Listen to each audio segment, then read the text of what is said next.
The night Nora Calloway was turned away from the last shelter on Marsh Street, the temperature had dropped to 14 degrees. She had been standing at the intake desk for 20 minutes, her coat still damp from where she had cut through the park to get there.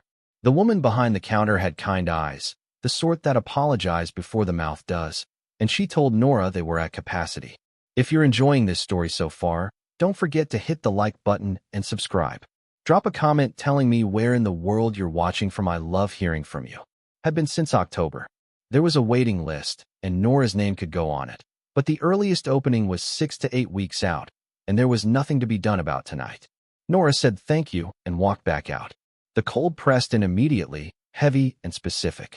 She pulled the collar of her coat up around her chin and stood on the step for a moment. Not because she had anywhere to go, but because moving felt like admitting something she wasn't ready to admit. The streets around Marsh Street were quiet at this hour, most of the storefronts dark, the occasional car moving through the intersection with its headlights cutting white through the freezing air.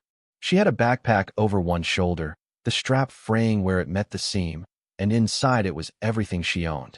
One change of clothes, a toothbrush and a half-empty tube of toothpaste.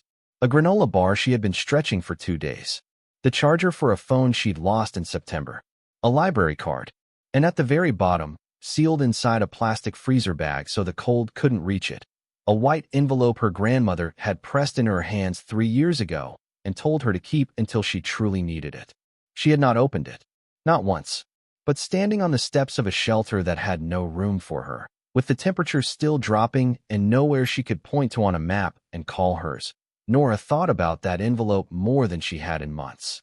Her grandmother's name had been Ruth Calloway, and Nora had called her Gran for as long as she could form words. For the first 13 years of her life, Gran had been the whole world, not in the romantic way people say that about someone after they're gone, but in the literal, functional sense. Gran was the one who fed her, clothed her, helped with homework, waited at the school door, noticed when she was sick before she knew it herself.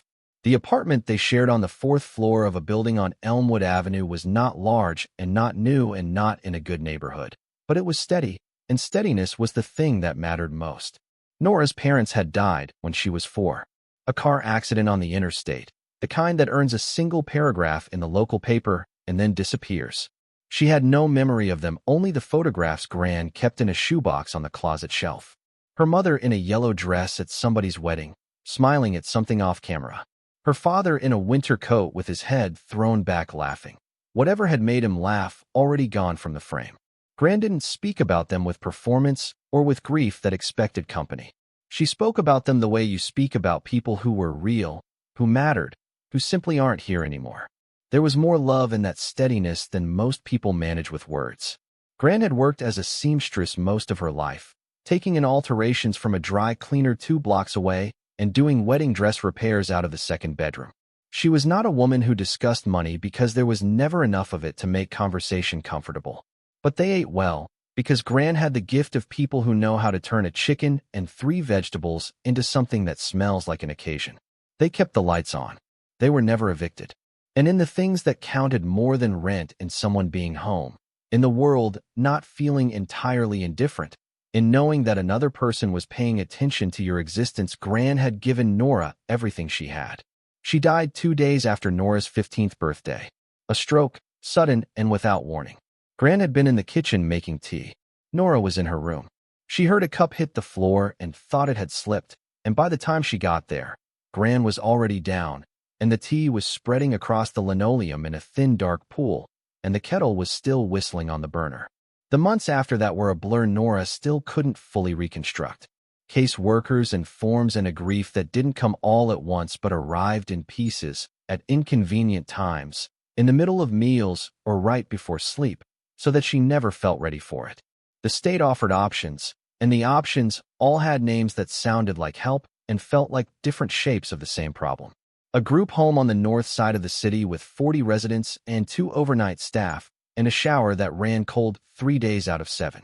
A foster placement 40 minutes from the city, a family that was genuinely kind but genuinely overwhelmed, for other children, and a house where everyone's pain was always bumping into everyone else's. A third placement, a smaller group home with something closer to stability, until a funding cut eliminated the program entirely and the residents were redistributed across the system, like cargo being reassigned to different ports. At 17, after 2 years of this, Nora had made the calculation that she would rather manage her own instability than have someone else manage it on her behalf. She had aged out of one placement, declined another, and spent the following months couch surfing through a loose network of people she knew from school. From Gran's neighborhood, from the loose outer edges of other people's lives. She stayed in places until she could feel herself becoming a burden. Even when no one said it, she was good at reading the particular quality of silence that preceded an apology, and then she moved on before it came to that. By November, moving on had meant the streets. She was not dramatic about it. That was something she had absorbed from Gran without knowing it, the refusal to perform suffering for an audience. She found what she needed, figured out which libraries stayed open latest, and which coffee shops didn't mind a person sitting in the corner for 3 hours over a single cup, which parks were safe at which hours, which shelters had the shortest waits, and which ones to avoid entirely. She ate when she could, and slept when there was somewhere safe enough to sleep. She kept herself as clean as the circumstances allowed, which mattered to her more than she could have explained to anyone who hadn't lived it the way. Maintaining small dignities is not vanity, but a form of self-preservation, a daily decision to remain a person rather than become a problem. But December had been cold in a way that mocked November. And tonight had been the third shelter she had tried. The first 2 had turned her away before the intake desk. Marsh Street was supposed to be the one with beds. The woman with the kind eyes had been apologetic, and that counted for something, but apologetic didn't change the temperature on the other side of the door. She went in the direction of the public library, not because it was open at this hour, it closed at 9, but because the overhang on the east side of the building provided a windbreak she had used before. She walked with her chin tucked and her eyes on the pavement, not from defeat, but from simple physics, keeping the wind off her face. The city moved around her with its familiar, impersonal rhythm. She had learned not to take that personally. Cities were indifferent to everyone. It was just that indifference meant different things depending on what you had going home with you. By the time she reached the library, her fingers were numb through her gloves. She wedged herself into the corner of the overhang, set the backpack between her feet, and stood with her back against the stone. The granola bar was calling to her, and she made herself wait. 2 bites now. 2 bites in an hour if needed. She had learned the arithmetic of small things over the past weeks, how to make resources feel larger than they were by spacing them carefully, the way you conserve a phone battery or the last of the light. She reached into the bag and her hand found the freezer bag without looking for it, the way a hand finds a familiar object in a dark room. She held it without taking it out. Inside it, through the plastic, she could feel the shape of the envelope, stiff, rectangular, slightly thick from whatever was folded inside. Gran had given it to her on an ordinary evening, not a birthday or a holiday, not a moment marked by anything except the specific quality of the light through the kitchen window and something baking on the back of the stove. She had set it down on the table between them and said, in her plain way, "You keep this for when you truly need it, not when you think you need it, when you know." Then she had gone back to her book and said nothing else, and Nora had taken the envelope to her room and not thought about it much, because at 12 years old her grandmother was still alive and the world still made a kind of sense. She had carried it through every placement, every couch, every bag packed in a hurry at an hour that wasn't a decent hour. It had traveled with her the way a few specific things had: the shoebox photographs, the library card, a small pair of earrings that had been Gran's. Objects that were not valuable in any way someone else could measure, but that formed a kind of evidence that she had existed somewhere specific, that her life had had a shape before it lost its edges. Now she took the envelope out of the freezer bag and turned it over in her numb fingers. Her name on the front in Gran's small, slightly slanted handwriting. Just Nora, nothing else. No last name, no address. She thought about putting it back. She had waited this long. Then she thought about the 14 degrees. The shelter that had no room. The 2 bites of granola bar, and the dead phone charger, and the nothing after that. She thought about the specific exhaustion of trying to maintain dignity in conditions that worked constantly against it. And she thought about the woman at the intake desk who had been kind but unhelpful, and she tore the envelope open. Inside, folded together, were 3 things.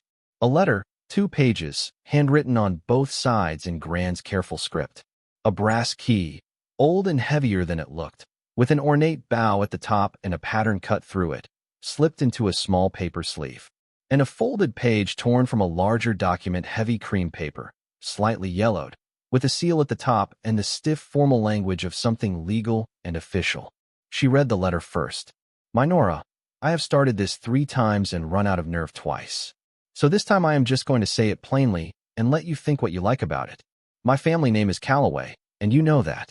But you don't know where it comes from, because I never told you, because I decided long ago that a past I had put down wasn't mine to hand to you. I was wrong to decide that. It was yours to know and yours to do with what you wanted, and I kept it from you out of my own stubbornness, and I am sorry. I come from a family that had money, not quietly or modestly real money, the kind that makes a mark on a place. My father built a timber business in the valley of Harwick County 6 generations back, and the family that grew up around that business built a house that matched its ambitions. I was the youngest of 4. When my father died, my brothers managed the estate. I left when I was 22 because I had reasons to leave, and they were not kind ones, and I spent the rest of my life being glad I did. I married a man who did not stay long. I had a son, your father, and I raised him the best I knew how, and I lost him, and then I had you, and you became the whole point of everything. I should have told you sooner. The only reason I didn't is the same reason I left Harwick in the first place. I did not want to carry it, and I made the mistake of thinking that meant you shouldn't have to either. But that was my feeling to manage, not yours. Your great-uncles are both dead. Their children wanted nothing to do with the property, too old, too far from anywhere convenient, too expensive to restore. Through a series of arguments and legal steps I will spare you the details of, the deed came back to me. I have not been to Harwick in 30 years. I do not feel sentimental about the house, but I also could not bring myself to sell it, because something in me knew, I think, that I was keeping it for a reason I hadn't understood yet. The house is called Calloway House, and it sits at the end of a county road north of the town of Harwick. It has been empty for a long time. I cannot promise you what condition it is in. The key with this letter opens the cellar door on the north side of the building. That door was always the most reliable. The document I have included is a copy of the deed. A full copy is held by a lawyer in Harwick named Gareth Oakes, whose address is at the bottom of this page. On the deed, I added your name 8 years ago, when you were 4 years old, and I was the only family you had left, and I could not bear the idea that one day you might have nothing. The property passes to you as the last living Calloway heir. I don't know if this is a gift or a burden. I suspect it might be both. But it is real, and it is yours, and I want you to know that I left it to you on purpose, with the full knowledge of who you are and what you deserve. In this world, having something real that belongs to you is not nothing. There is more to know about this house than I have room to say here. The house itself will show you some of it, if you go there and look. Look carefully, Nora. You were always better at that than you knew. I love you more than I have ever been able to say. I hope that was clear enough while I was there to show it. Grand Nora read it twice. Then she folded it carefully and held it against the front of her coat and stood very still in the library overhang, with the cold pressing in from all sides and something enormous pressing in from the other direction entirely. She unfolded the legal document. Heavy cream paper, a seal at the top, the measured language of real estate and legal succession running down both sides. At the bottom of the second page, in a typed font slightly different from the rest, recently added, Nora Ruth Calloway, heir and legal owner of record, effective upon the death of Ruth Eleanor Calloway. Her full name. Her middle name, which was Gran's first name, which Gran had given her when she was born because that was the kind of thing Gran did, quiet, deliberate, permanent. Legal owner. She put everything back into the envelope and held the key in her fist, feeling its weight and its edges. It was real. Old brass, cold from the night air, but solid and specific and cut for a specific lock somewhere 90 miles north. She did not sleep much.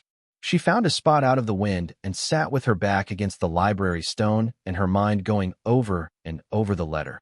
The way you reread something when each time you read it the meaning shifts slightly. When the words start to open up the way a cold room gradually does when heat comes into it. In the morning, she went to the library when it opened at 9 and used a public computer to look up Harwick County. It was about 90 miles north, up through the valley, accessible by a regional bus line running twice a day. The fare was $14. She had 11. She spent an hour at the computer looking for Calloway House and found very little.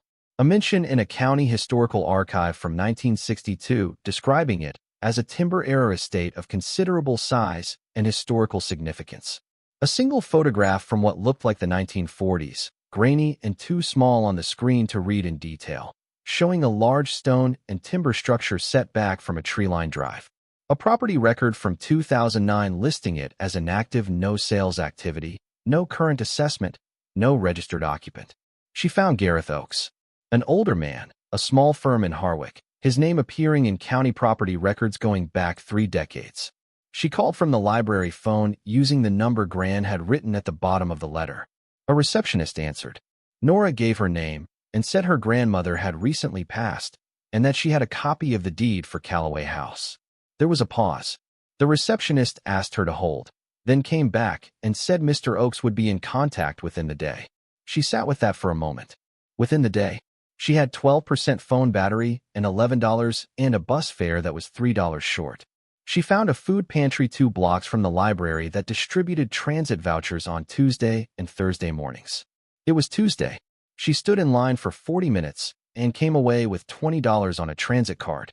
She did not feel proud or ashamed. She felt practical. Gran had been practical in the same way. Not loud about it.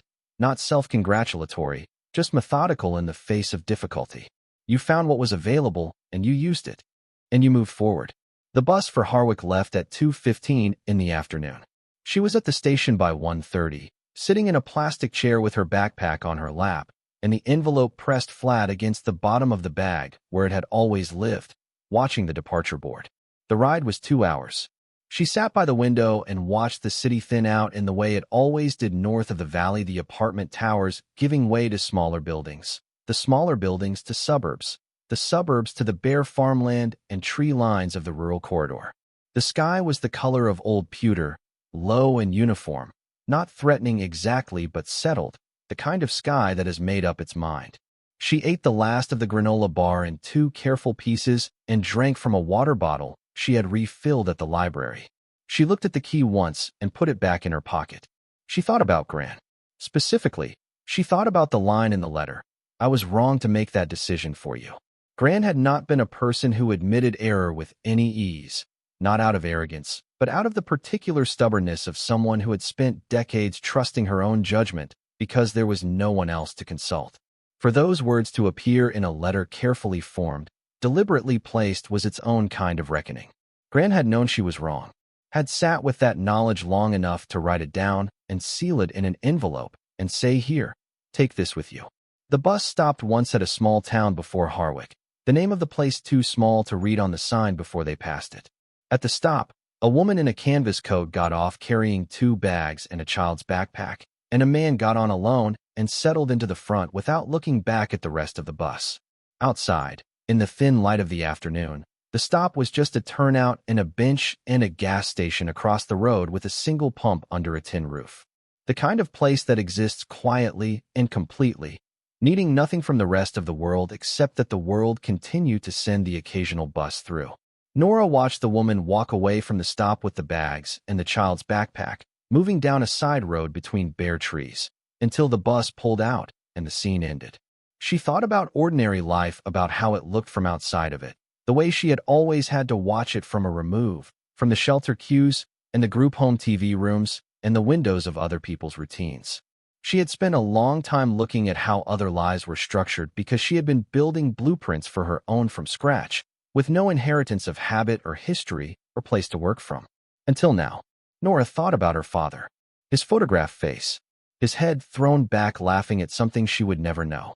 She thought about the fact that he had grown up in the shadow of the Calloway name, had lived and died without knowing, apparently, that his mother had kept something from him too.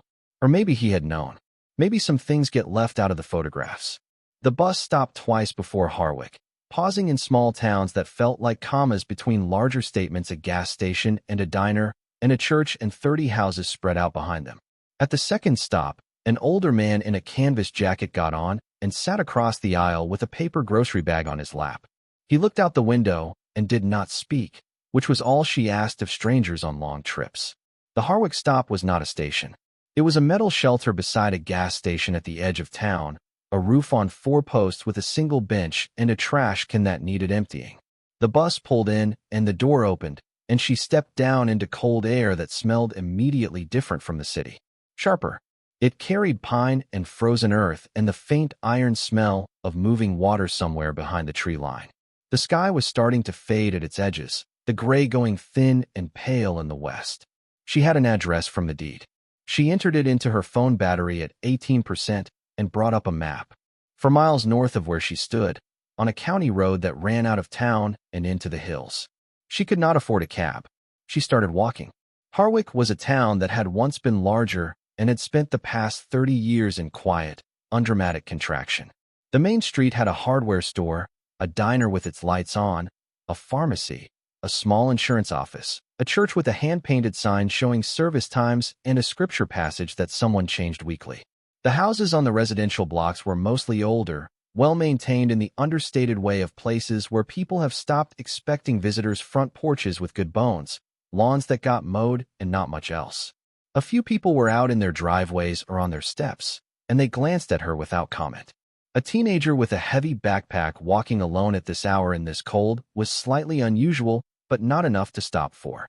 She walked through town without slowing, the address fixed in her mind, the key pressing against her hip through the fabric of her pocket. The county road north of town was 2 lanes with no real shoulder, a thin strip of frozen gravel on either side where the asphalt met the mud.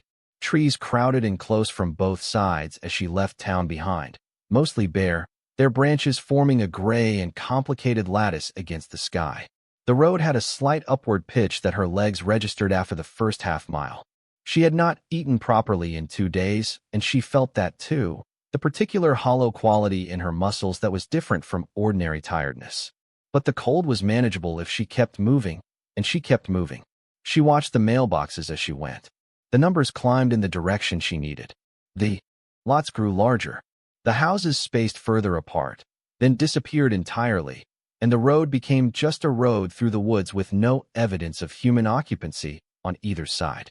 She passed a gap in the trees where a farm road turned off the county road and disappeared into the pines, and she noticed the mail in the box at the turning had not been collected in a long time. The box was rusted open, sagging on its post, and inside it a thick wad of paper had compressed into a single wet mass from the rain and cold of seasons stacking on top of each other. She noticed things like that. She had gotten good at reading the signals of abandonment and neglect, the way certain properties gave off a specific quality of stillness that the occupied ones didn't. It was useful, knowing the difference. Sometimes it told you which places to avoid. Sometimes, as now, it told you which direction you were heading. The road climbed slightly. She felt it in her thighs and her lower back, the grade gentle but real, and the cold pulled at the sweat that had built up under her coat from the sustained pace. She stopped once at the crest of a small rise and turned to look back at the town. From here, Harwick was just a cluster of lights coming on in the early dusk, small and specific and human against the gray of the hills and the darkening sky. She had arrived there with $11 and a key. Whatever happened next, she had done that much. She turned back and kept walking. She had been walking for close to an hour when the tree line on her right pulled back and she saw, running parallel to the road, a long, low wall of stone. It was old, she could tell by the way the stones had settled together over time, the joints thick with moss, the top stones slightly tilted in places where the ground beneath had shifted. The wall extended as far ahead as she could see, following the road's gentle curve. A gap in the wall appeared. 2 stone pillars, square and thick, maybe 5 feet high, one leaning the faintest degree. Between them, a pair of iron gates, black in their original paint, but now more gray than black, the rust working its way through in branching patterns. The gates were closed, held together at the center by a latch. She stopped. Through the bars of the gate, she could see a drive running inward gravel under a heavy cover of dead leaves, curving right before opening into a wider clearing. At the end of that curve, set back from the drive behind what had been a garden and was now a dense, dead tangle of overgrown beds and self-seated scrub, was the house. Larger than the photograph had suggested. 3 stories, stone on the lower section and dark wood siding above, with a roof line that moved in several directions at once, a central ridge, a steep dormer on one side, a small turret at the far left corner.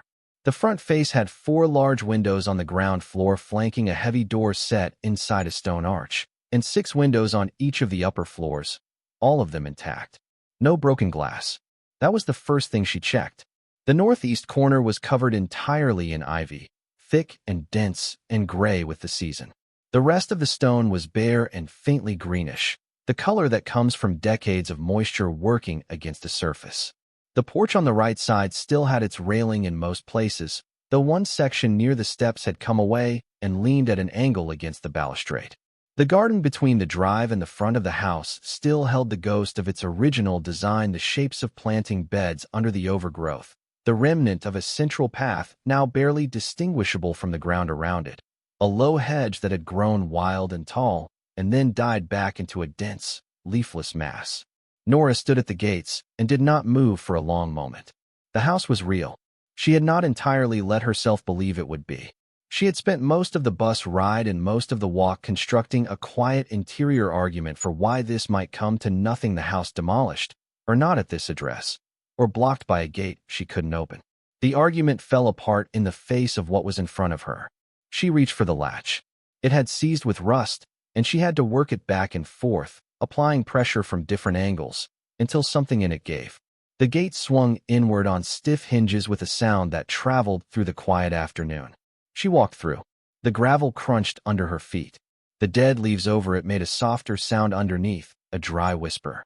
She walked slowly, reading the house as she approached the state of the windows, the condition of the stone, the porch boards, the door.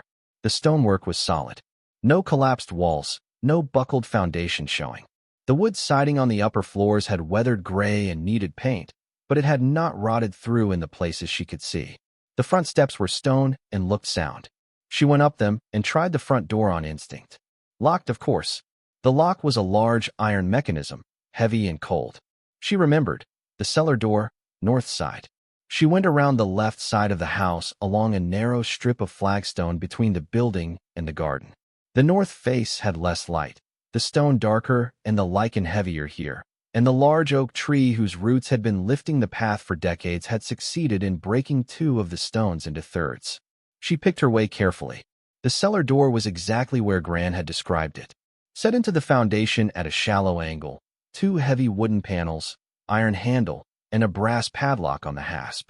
The wood was weathered and gray, but it had not given way. Someone had laid tar over the joints at some point decades ago. The tar hardened and cracked now, but it had done its work. Nora crouched down, took the key from her pocket, and put it in the padlock. It fit. She had known it would. And she still had to take a slow breath when the key went in cleanly, the way things do when they belong. The mechanism was stiff from the cold and from years without use, and she worked it gently, feeling the internal parts move against each other, and then it released with a sound that was almost delicate for something that heavy. The lock came free. She set it on the stone beside the door. She gripped the iron handle and lifted the first panel. The hinges screamed briefly, a sound that went through the cold air and went up into the bare branches of the oak tree and disappeared. The wood was heavier than it looked. She got the second panel up and latched both open against the outer wall of the foundation. Cold, still air rose from below, carrying the smell of stone and earth and old wood. She turned on her phone's flashlight 11% battery and pointed it down. Stone steps, solid-looking, descending into the dark. She went down carefully, one hand on the wall, the light cutting a narrow path. The cellar opened up at the bottom, low-ceilinged, running the length of the house's central section. The floor was stone, the walls stone, and the smell was old but clean. No mold. The drainage was better than she had expected, or the stone had simply done what well-laid stone does and kept the moisture at bay. Empty shelves lined one wall. They were dark and bowed slightly with age. A long workbench ran beneath the shelves, its surface rough and pitted from decades of use. In the far corner, a coal chute sealed at the top with a wooden cover, the bolts around it rusted to a uniform dark brown. And in the middle of the far wall, a door wooden, framed in the stone, iron latch, the threshold worn slightly from years of passing. She crossed the cellar and lifted the latch. The door opened onto a narrow back hallway, wood-floored, low-ceilinged, doorways going left and right. She moved forward. The floorboards shifted softly under her weight. settling with the particular sound of old wood adjusting to a new presence. The hallway led into the kitchen. It was large, the way working kitchens in old houses were large, built to be used by multiple people at multiple tasks simultaneously. A wood-fired range against one wall, iron and heavy, cold for decades but structurally intact, its surface dusted but its lines still clear. A deep porcelain sink with a hand pump attached to the faucet, disconnected from whatever well system had once fed it. A central preparation table, its surface scarred from years of knives and heavy pots, one leg replaced at some point with a slightly different wood. Iron hooks along the ceiling beam where pots had hung, the pots long gone, the hooks still there. The windows were intact. The ceiling held. She moved through to the connecting hall. The ground floor resolved itself room by room as she moved through it. A back sitting room with a bay window overlooking the rear garden, the glass wavy with age in the way old glass is wavy. A lavatory with its fixtures in place, but dry, a hairline crack running from the base of the basin to the floor. A pantry whose shelves had been emptied and swept, but not removed. The ground floor resolved itself room by room as she moved through it. A back sitting room with a bay window overlooking the rear garden, the glass wavy with age in the way old glass is wavy, the kind of slight distortion that makes the world outside look like it's seen through water. A lavatory with its fixtures in place, but dry, a hairline crack running from the base of the basin to the floor, a small framed mirror on the wall with the silver backing gone dark at the edges and clear only in the center. A pantry whose shelves had been emptied and swept but not removed, the pine boards still straight, the hooks on the wall still holding their original positions. She found a second staircase at the back of the house, servants' stairs, narrower and steeper, leading up to the second floor through a plain wooden door. She did not go up. Not yet. The battery was too low and the upper floors could wait. She was still learning the ground. A room she had taken for a storage closet off the back hall turned out to be deeper than it appeared. A step down into what must have been a cold room, stone-floored and stone-walled, the temperature inside noticeably lower than the rest of the house. The stone was damp here, the walls traced with the thin white lines of mineral deposit from years of slow moisture. Shelving of heavy-gauge iron still occupied 3 walls, old enough that the bolts had rusted to the same color as the stone around them. She stood in that cold room for a moment and thought about the family that had built all of this. Her family. The word felt strange in her mouth, wrong in the way of clothes that fit the body but not the person wearing them. She had never had family to speak of beyond Gran. The idea that she came from a line of people who had built timber businesses and estate gardens and cold rooms with iron shelving was too large to hold comfortably. She set it aside for later, the way she had learned to set aside things too large to carry until she had room for them. A study, smaller than the others, its window facing the side yard. And at the end of the hall, through a doorway with a higher threshold, the front of the house. The entry hall stopped her in a way none of the other rooms had. It was not enormous, but it had a quality she had not expected, a kind of composure, the composure of a space that had been built with intention and had kept that intention even through decades of emptiness. The floor was wide-planked dark wood, covered in the settled dust of years, the surface holding the last marks of whoever had been the final person through here, those prints. Long since blurred into indistinction. A staircase rose from the right side, turning at a landing halfway up where a tall window let in what remained of the afternoon light.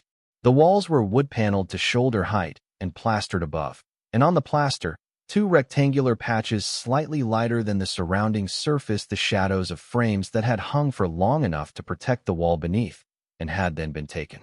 She stood in that hall for a moment and turned slowly. To her left, the sitting room.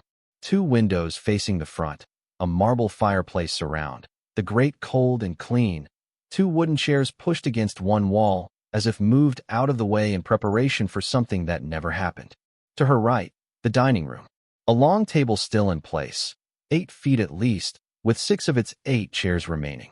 The surface was thick with dust, and someone had written in it once a signature or an initial, long since smeared beyond reading, as if they had been testing the depth of the accumulation and then lost interest. She moved into the study. The shelves were still full of books, 2 full shelves of them, their spines gray with dust but intact, undamaged. She ran the flashlight along the titles without touching. An atlas from 1954, a volume on timber and land management, several novels whose authors she didn't recognize, a King James Bible, thick, with a name stamped in faded gold on the cover that the years had reduced to illegibility. She stood in front of those shelves for longer than she needed to, because she had not expected them to still be here. In every abandoned place she had ever entered, the books were always the first things gone, taken, scattered, ruined by moisture or fire, or just the slow work of indifference. These had been left, cared for, even in a minimal way. The shelf edges had been dusted at some point, not recently, but not in the distant past either. At 7% battery, she turned her attention to the desk. It was a large piece, solid wood, positioned with its back to the interior wall and its face toward the window. 3 drawers on the left side, 2 on the right. A leather blotter, cracked with age. A small wooden box with a hinged lid, no lock. And on top of the leather blotter, placed with the deliberateness of something left to be found, a manila envelope, the paper tan with age but sealed. On the front, in a hand she recognized without needing to think about it, for the next Calloway who finds this place. Gran's handwriting. Gran's slanted, careful, seamstress-precise script. Nora stood in front of the desk and looked at the envelope for a long moment. She thought about the letter in her backpack about the line. The house itself will show you some of it, if you go there and look carefully. This was what that meant. Gran had been here. Not recently, she had said 30 years, but she had stood in this study and placed this envelope on this desk and walked back out through the cellar door and driven away and not come back. And she had known that one day someone would come through that same cellar door and find it. Nora's hands were very steady when she picked up the envelope. Inside were 3 things. Another letter, longer than the first, handwritten on 4 pages. A photograph, old, black and white, showing the house from the driveway as it would have looked 60 or 70 years ago, the garden maintained, the gate freshly painted, 2 cars in the drive. 2 people standing on the front steps, a man and a woman, dressed formally. The woman was young, positioned slightly apart from the man, her posture carrying something that might have been distance or resistance, or just the specific autonomy of someone who knew exactly where she stood. The third item was a second legal document. At the top, in formal print, Certificate of Title, Calloway House, Harwick County. Below that, the property description. Below that, the date 3 months ago, 2 weeks before Gran died. And below that, sole owner and heir, Nora Ruth Calloway, her name. Her full name. Said in that formal, permanent, unambiguous font on official paper with a seal and a notary stamp and the signature of Gareth Oakes, attorney at law, Harwick County. Sole owner. She sat down in the desk chair. It took her weight. The leather cracked and settled and held.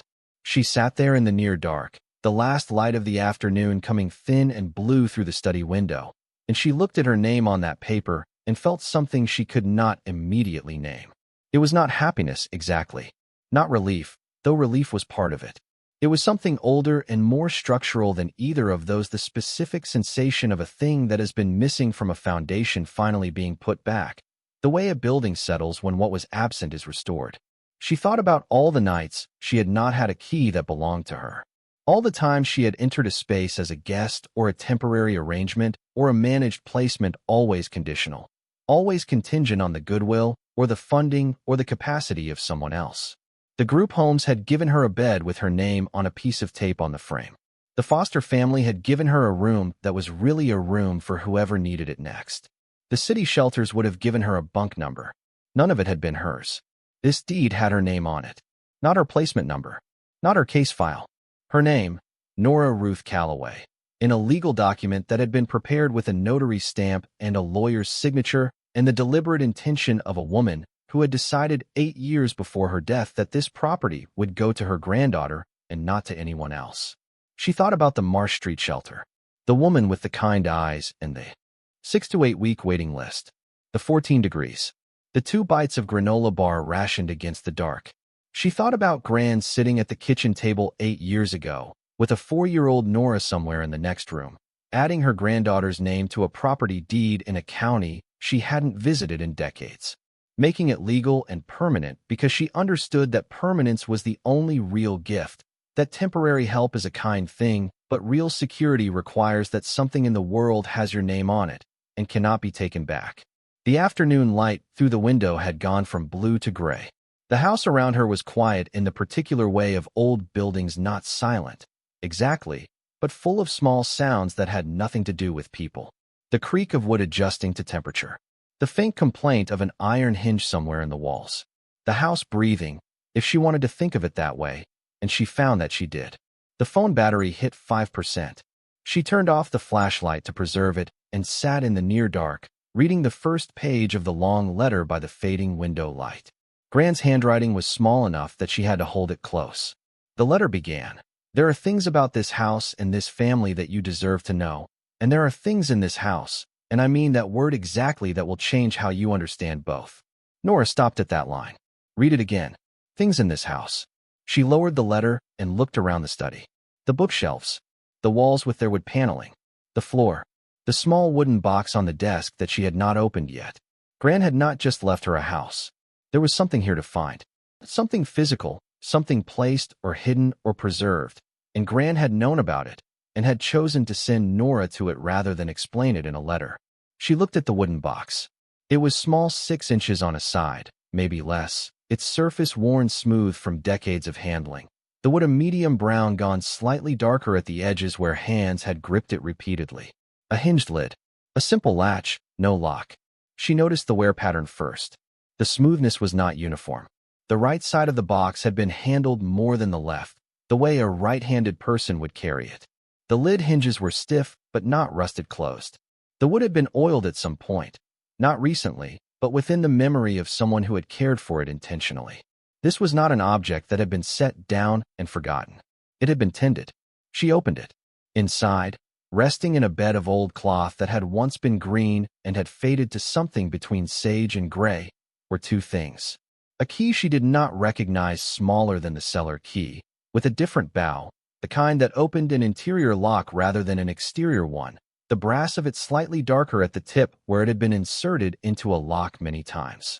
And a folded piece of paper, small, written in Gran's handwriting. A single sentence, "The library. 3rd shelf, north wall, behind the candle holder." Nora looked at the key. She looked at the piece of paper. She looked at the door of the study, which led back into the hall, which led to the rest of the house. The library. There was a library, of course there was a library. This was a house built in the era when a library was not an optional room, but an expectation, a statement about the family's relationship to knowledge and permanence. She had not found it yet on her pass through the ground floor.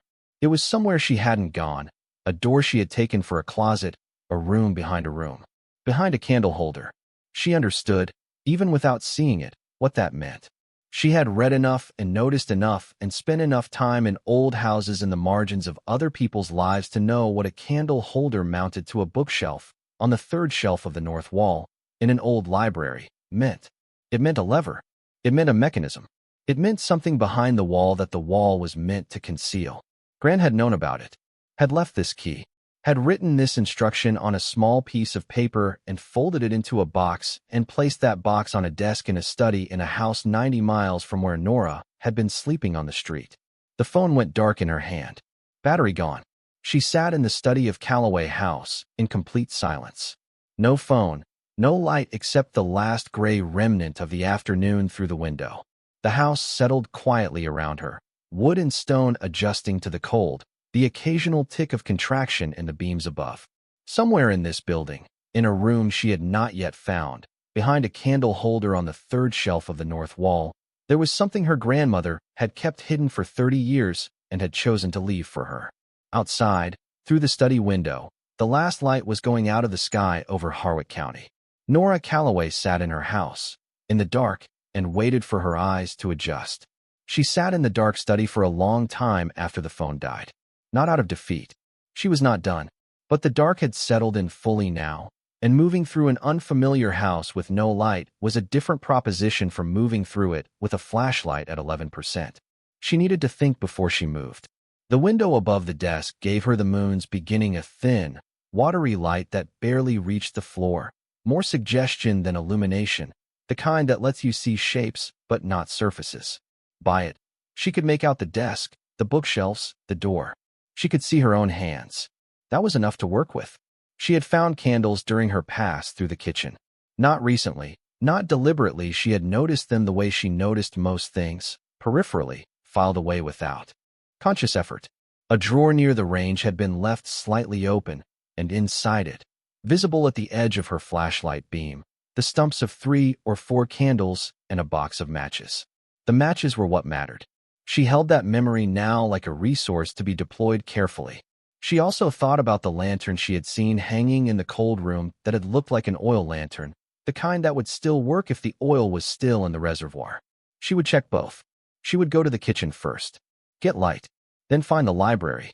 She moved through the study door slowly, both hands extended, letting the walls guide her through the hallway.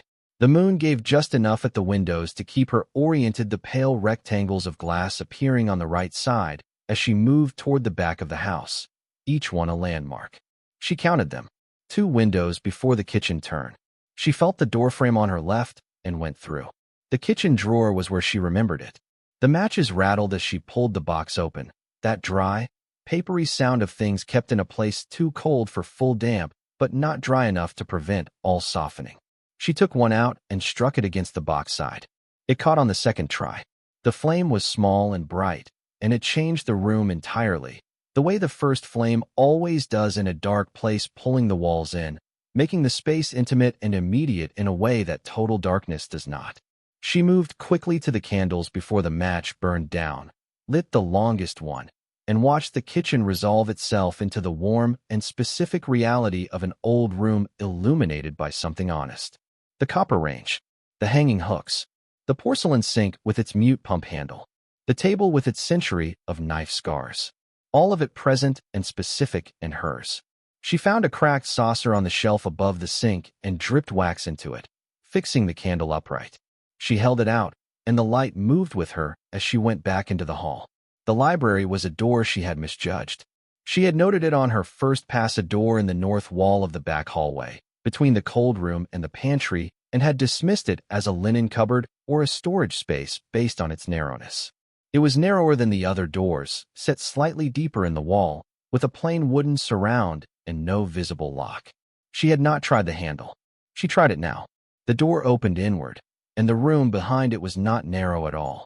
The library was long, running the full depth of the house on this side, maybe 40 feet from the doorway to the far wall and 15 feet across. Shelves covered every wall from floor to ceiling, solid oak, each shelf still holding its books. Not every shelf, not every book. There were gaps, spines removed at intervals, and some shelves held only 2 or 3 volumes pushed to one end, but enough remained that the room still carried the specific weight of a place built around reading. The smell hit her first, paper and leather, and the particular dry sweetness of old books kept in a room that had been sealed for a long time. 2 windows on the south wall let in the moon at an angle, laying 2 pale oblongs across the floor. Between them, a reading table with a single chair, the table's surface clear except for a brass pen tray, empty and tarnished dark. 2 upholstered chairs at the far end of the room faced a fireplace set into the east wall, its surround plain stone, its grate clean. Someone had cleaned that grate at some point. No ash, no old cinders, just iron and stone. She raised the candle and looked at the north wall. For shelves on the north wall, floor to ceiling, full of books in orderly rows. The third shelf from the floor was at roughly eye level, which meant someone of approximately her height had been the last person to arrange it. She moved along the shelves slowly from left to right, reading the spines in the candlelight. History, mostly county histories, state histories, volumes on the lumber trade and New England industry from the last century. Older books, their spines gone soft and the lettering faded to near illegibility in places, the gold of the titles long since flaked away to a ghost of itself. A set of 8 matching volumes with no titles on their spines at all, simply a number burned into each with a hot iron, 1 through 8.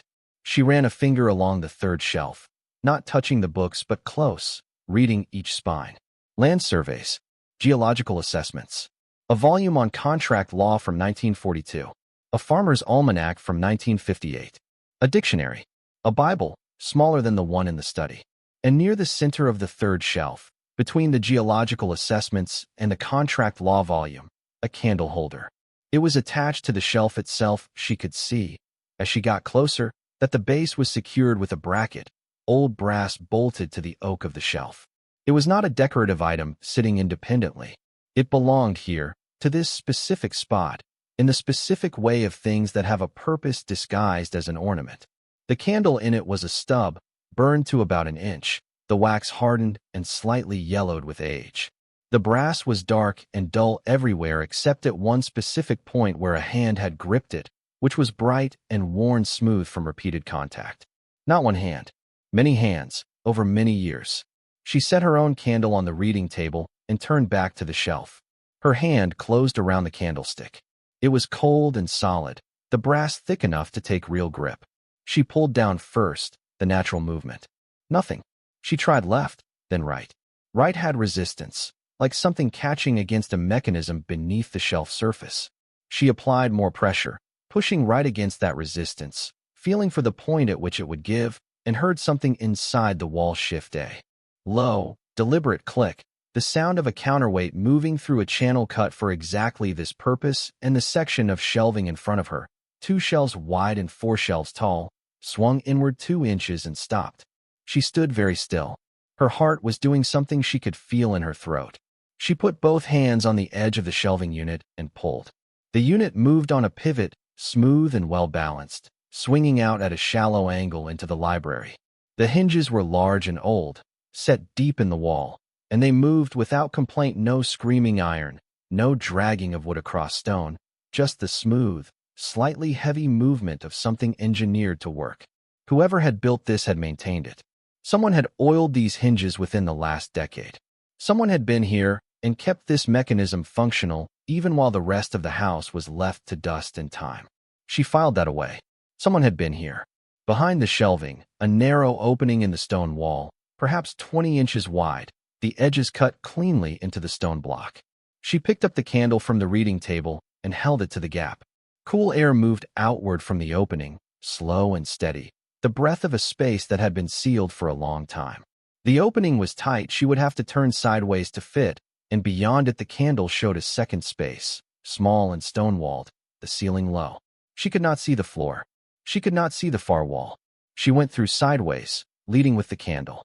The room was roughly 8 feet by 10 feet. Stone floor, stone walls, stone ceiling. The surface of each slightly rough and faintly damp to the eye, though not to the touch. The same good drainage she had noticed in the cellar, the same intelligence in the original construction. The air was colder here and stiller, the kind of sealed-in cold that accumulates without a source of heat over a long period. It did not smell of mold or decay. It smelled of stone and of something faintly metallic, the smell of old paper and leather, and the particular mineral quality of a space that had been closed against the outside world for a very long time. She turned slowly, taking it in. The ceiling was low enough that she could touch it without fully extending her arm. The stones of the walls were fitted closely, the mortar between them the same quality as the rest of the foundation. This was not an afterthought or a hastily constructed hiding place. It had been built with the house, or shortly after, by someone who understood that whatever was kept here needed to survive for decades, not weeks. The floor was a single pour of stone aggregate, smooth and level, without the settled unevenness of the cellar floor. Against the far wall, a workbench of heavy timber, its surface marked from years of use. And on the workbench, arranged with the careful order of things placed by someone who expected them to be found, 3 metal boxes, a locked iron chest the size of a large suitcase, and a stack of documents in a leather portfolio, sealed with a strap. On the left wall, mounted on iron hooks, a lantern, old but intact, its reservoir dark from the outside. She lifted it from the hook and tilted it gently, listening. Oil shifted inside the reservoir with a soft, liquid sound. She held the candle to the wick, adjusting the aperture on the lantern's glass, and the wick caught slowly at first, and then steadied into a clear, warm flame. The room doubled in light and became something other than a vault. She held the lantern up and looked at the workbench. The metal boxes were the kind used for document storage, industrial, gray, with hinged lids and simple clasps. No locks. She opened the first one. Inside, in stacks bound with old twine, were certificates. She lifted the top stack and held it to the light. Share certificates, the paper thick and formal, printed with borders and seals, and the names of companies she didn't recognize. She turned to the second page, Calloway Timber Holdings. Third page, Northern Harwick Land Trust. Fourth, Valley Mineral Rights Company, Incorporated 1931. She set those down and picked up the second stack. These were older, the paper browned at the edges, the printing slightly different, the language of an earlier century. Northern Valley Iron Works. Harwick River Power Company. Piedmont Rail Corridor, Class B shares. She did not know what any of these were worth. She did not know whether any of them were still active, still valid, still connected to anything real. She looked at the quantities, thousands of shares in each, in some cases tens of thousands, the certificates laid out in series with consecutive numbers. Whoever had assembled these had done so methodically, over time. She opened the second metal box. This one held ledgers. Small hardbound books, a dozen of them, their covers worn smooth. She opened the first. Columns of numbers in a hand she didn't recognize, not grands going back to the early 1930s. Deposits, withdrawals, account numbers, property descriptions. The handwriting was the same throughout. One person's record over many years. The amounts in some entries were large enough that she read them twice. She opened the third metal box. Gold. Not bars coins. Heavy, bright, stacked in careful columns inside individual paper sleeves that had gone brown at the edges.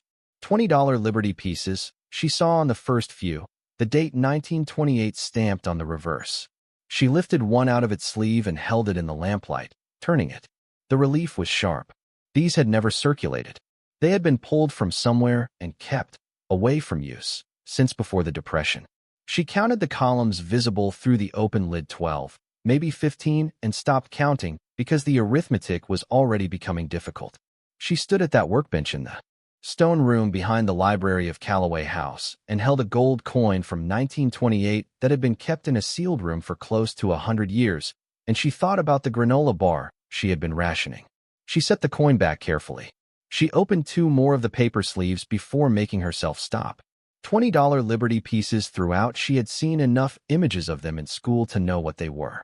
Pre-Depression gold, pulled from circulation before the government's 1933 recall order, or simply never submitted to it, preserved in near-perfect condition by the darkness and the dry cold of a room that had not been opened since before she was born. She counted the columns she could see. 15 columns visible, each sleeve about an inch thick, which meant perhaps 8 to 10 coins per sleeve, which meant well over 100 coins in what she could see without unpacking the box. And there were two more layers beneath the first. She could see them at the edges, the paper sleeves stacked tight. She closed the box and breathed slowly. The locked iron chest remained. She looked at the key from the wooden box in the study. Small, brass, with a distinctive bow. She crouched in front of the chest. The lock was old, a warded mechanism, the kind made before the cylinder lock became standard. She put the key in. It fit, and it turned. If you're hooked on this story, make sure to subscribe and turn on notifications so you never miss an upload. Your support means everything and helps me bring you more emotional stories like this one. The chest opened on a bar hinge that ran the full length of the back edge, the lid coming up smoothly and settling against the stone wall behind it. Inside, the chest was lined with a dark fabric, the kind used in jewelry cases, and the contents were arranged with the deliberate care of someone who wanted them to survive. On the left side, more documents, these in better condition than the certificates, their paper still white, clipped into groups with brass fasteners. She lifted the first group. A property deed not for Calloway House, but for 240 acres of land in Harwick County, described as the North Ridge parcel. The deed was dated 1954, and the registered owner was the Calloway Family Irrevocable Trust. She set that aside and took the next group. Another deed of property on the valley floor, described as improved commercial land with water access, 63 acres, same trust. There were 6 groups of property documents in total. She could not do the full math in the lamplight, but the acreage across all of them ran to something over 1,000 acres of Harwick County land in various parcels, all held in the same trust. She set the documents on the workbench beside the metal boxes. On the right side of the chest, jewelry. Not loose, each piece in its own small cloth pouch. Each pouch labeled in a handwriting she did not recognize, a different hand from the ledgers, cramped and very old. She opened the first pouch. A brooch, heavy, the metal dark but the stones catching the lantern light with a sudden sharp fire. She turned it over. Set with stones that she supposed, from the color and clarity and cut, were diamonds. She put it back without lingering on it.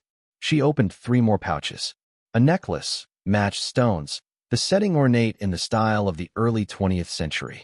A pair of cuff links, gold, with an engraved C on each face. A ring, a man's signet ring, heavy gold, the face engraved with the same design she had seen cut into the bow of the cellar key. A tree with spreading roots and a single bird on the topmost branch. The Calloway crest, if that's what it was. She didn't know. She had never had a family with a crest. She closed the pouches and set them back in the chest. She looked at everything on the workbench, the 3 metal boxes, the documents, the chest of jewelry, and she stood back from it all and tried to understand the shape of what she was looking at. Her grandmother had grown up in a family with serious money. That money had been accumulated over generations in timber, land, and early industrial investment. Her great-grandfather, anticipating instability, the Depression, the war, the general uncertainty of a century that had already proved capable of taking everything, had moved a significant portion of the family wealth into hard assets and had hidden those assets in this room behind the library of the family's main house. He had documented it carefully in ledgers. He had kept the mineral rights and property deeds in the same place. Gran's brothers, when they inherited the estate, had apparently not known about this room, or had not looked, or had chosen not to look. Gran had found it, she had said, 30 years ago, which placed her here in the 1990s, the last time she had been to Harwick. She had found it, understood what it was, and had done 2 things. She had locked it back up, and she had left the key and the note for Nora. She had not sold it. She had not told anyone about it. She had held the knowledge of it for 30 years and kept it intact for the person she believed deserved it most. Nora stayed in the stone room for a long time. The lantern burned steadily, the oil good despite the years. She opened the leather portfolio and found Gran's letter, the long one, for pages, and began to read. Gran had written it at the desk in the study. Nora knew that now, having seen the desk, having touched its surface. She could picture the scene. Gran at 60-something, or maybe 70, sitting in this house she had left at 22 and returned to only once, writing by lamplight with a deliberateness that matched every other deliberate thing she had ever done. My Nora, you found the room. I knew you would. Not because I have any mystical faith in fate, but because I know what you're like, careful, patient, the kind of person who reads the whole label on the can before she opens it. You would not stop at the deed. Let me tell you the things I should have told you before. My father's name was Walter Calloway. He was a difficult man in many ways, and I loved him in the way you love difficult people, incompletely, with reservations, but with a core of real feeling that outlasts the criticism. He built his business by understanding the land better than most people understood their own names. He knew what the timber was worth, but he also knew what the land under the timber was worth, and what the mineral rights beneath that land were worth, and what the water rights along the valley floor were worth. He bought quietly, over decades, and he documented everything. When the Depression came, he did what a lot of men with means did. He converted what he could into gold, and he put the gold somewhere safe. Not a bank. Banks were failing. He put it here, in a room he built himself behind the library, with the help of a single man he trusted and who died in 1949 without telling anyone else what he had helped build. My father told me about the room 3 weeks before he died, in 1971. He told no one else in the family, because by then he had decided that my brothers did not merit it. I am not going to explain that in detail. It is not a pleasant story, and the people involved are gone. What matters is that he chose me. I came here in 1991, after my brothers had both died and the estate had come back to me through the legal tangle of their estates and their children's disclaimers. I found the room exactly as my father had left it. I took nothing. I changed nothing. I locked it back up and I left, because I was 61 years old and I was tired and I did not know what to do with it, and there was no one in my life at that point who I trusted enough to bring into this. 2 years later, your father was born. I am not going to pretend that changed my plans immediately. It didn't. I was cautious, and I was private, and I will say it plainly, afraid. Afraid of what comes with this kind of wealth when it becomes public. I had watched what money did to my brothers. I had watched it do things to other families, people I knew, people who had been decent before the inheritance, and were diminished by it afterward. I did not want that for your father. And then your father was gone. And then you were here, and you were 4 years old and had nothing in the world but me. I should say something about the mineral rights, because they are the part of this that will matter most practically, and I want you to understand them. Walter Calloway bought those rights in 1929 and 1931, during the first years of the Depression, when land in Harwick County could be purchased for very little, and most people were too frightened to buy. He was not a speculative man by nature. He was an observant one. He had spent 30 years working the timber on this land, and he understood the geological character of the valley in the way that people understand things they have lived with closely for a long time. He knew the formations under the North Ridge. He knew what they were likely to contain. He bought the mineral rights, and he said nothing about them to anyone, including his children, because he had already seen what happened when you told people about value before the value was liquid. He was right to be cautious. He was also right about what was down there. I had the assessments done in the 1980s, and the geologist I hired used language I did not know, but the numbers he produced were not difficult to understand. I did not drill. I did not sell. I held it, and now you hold it, and what you do with it is your decision. I want to be clear about that. I am not telling you to sell or not to sell. I am telling you that it is yours, and that you should have all the information before you decide. It took me 8 years to be certain. 8 years of watching you grow up, of understanding the kind of person you were becoming. You were careful and you were honest, and you were resourceful in the specific way that comes from having to be, from never having enough handed to you to get out of the habit of solving things for yourself. Those qualities are worth more than any amount of gold in a stone room. I decided when you were 12 that I was right, and I went to Gareth Oaks, and I had your name put on the deed. Now I need to tell you 2 things about what you found. The first is this. The mineral rights in those documents represent the most significant part of what is here. The North Ridge parcel and the valley floor land together sit above what geologists have identified, in surveys conducted quietly in the 1980s by people I hired, as one of the largest unexploited natural gas formations in this region. I did not drill. I did not sell the rights. I let them sit, because I knew what the right moment would look like, and I wanted to wait for it. The surveys are in the leather portfolio with this letter. I believe those rights, combined with the North Ridge acreage, are currently worth between $40 and $60 million, conservatively. Perhaps more. The second thing is this. There are people who know some of what I know. Not all of it. And not about this room specifically, I am reasonably certain of that. But the Calloway estate has attracted the attention of certain lawyers and investors in Harwick County who have been watching the property since my brothers died, hoping that no legitimate heir would come forward and the land would eventually revert to the county's possession or become available for acquisition at below market value. One of these men is named Willard Fitch. He is an attorney in Harwick who has been representing interests that would prefer the Calloway mineral rights to belong to people other than you. He knows the property. He has been onto it twice in the last 2 years. I know this because Gareth Oaks told me, and Gareth Oaks is the only person in Harwick County I trust completely.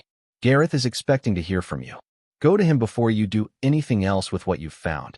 Do not speak to Willard Fitch. Do not speak to anyone who mentions Fitch's name. Take the documents with you when you go, all of them, and do not leave them in this house overnight if you can avoid it. I know this is a great deal to put on a person who has just spent months without a bed. I know it is not a fair ask. You did not earn this through anything except existing and being you, and I am asking you to carry it anyway, because there is no one else. And because I believe, with the same certainty that I believed in anything in my life, that you are capable of it. The gold alone, at current prices, look up gold prices, Nora. I can't know from here what they will be, should be enough to secure you immediately. There is enough there to establish you, to give you the ground beneath your feet that you have been without. The rest of it, the land, the mineral rights, the stock certificates, will require time and lawyers and patience. But the gold is yours right now, in your hands, and no one needs to know about it except you and Gareth. One more thing. In the second ledger in the metal box, behind the last page of entries, there is a folded document.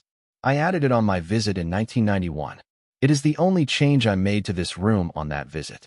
It is the document that will matter most when the time comes to establish your claim in full. You will know what it is when you see it. Keep it separate from the others. Keep it on your person if you can. I am sorry I ran out of time to explain this to you myself. I am sorry for the years in which you did not have what you deserved. I spent those years watching from the only distance that felt safe and counting on the fact that you were strong enough to survive them, which was not fair to you, and I know it. You were always stronger than the circumstances asked you to be. I love you, Nora. Go find Gareth Oakes. Grand Nora sat on the stone floor of the room behind the library, her back against the workbench leg, Grand's letter in her lap, and she did not cry. She had thought she might. She sat with the letter in the lamplight and breathed in and breathed out, and she stayed very still until the feeling found its shape. She was not angry. She had expected to be angrier than this, reading a letter that acknowledged 30 years of absence alongside 30 years of watching from a distance. But the anger was thin compared to the other thing, the thing she didn't have a clean word for, the feeling of being known, of being seen across years and distance and the specific difficulty of her life, and evaluated accurately and trusted. Gran had not saved her from anything.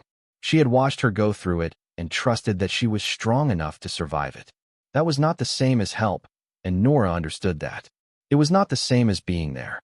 It was not the same as a mother or a grandmother who could be called or visited or leaned on through the years of hard placements and couch surfing and cold streets.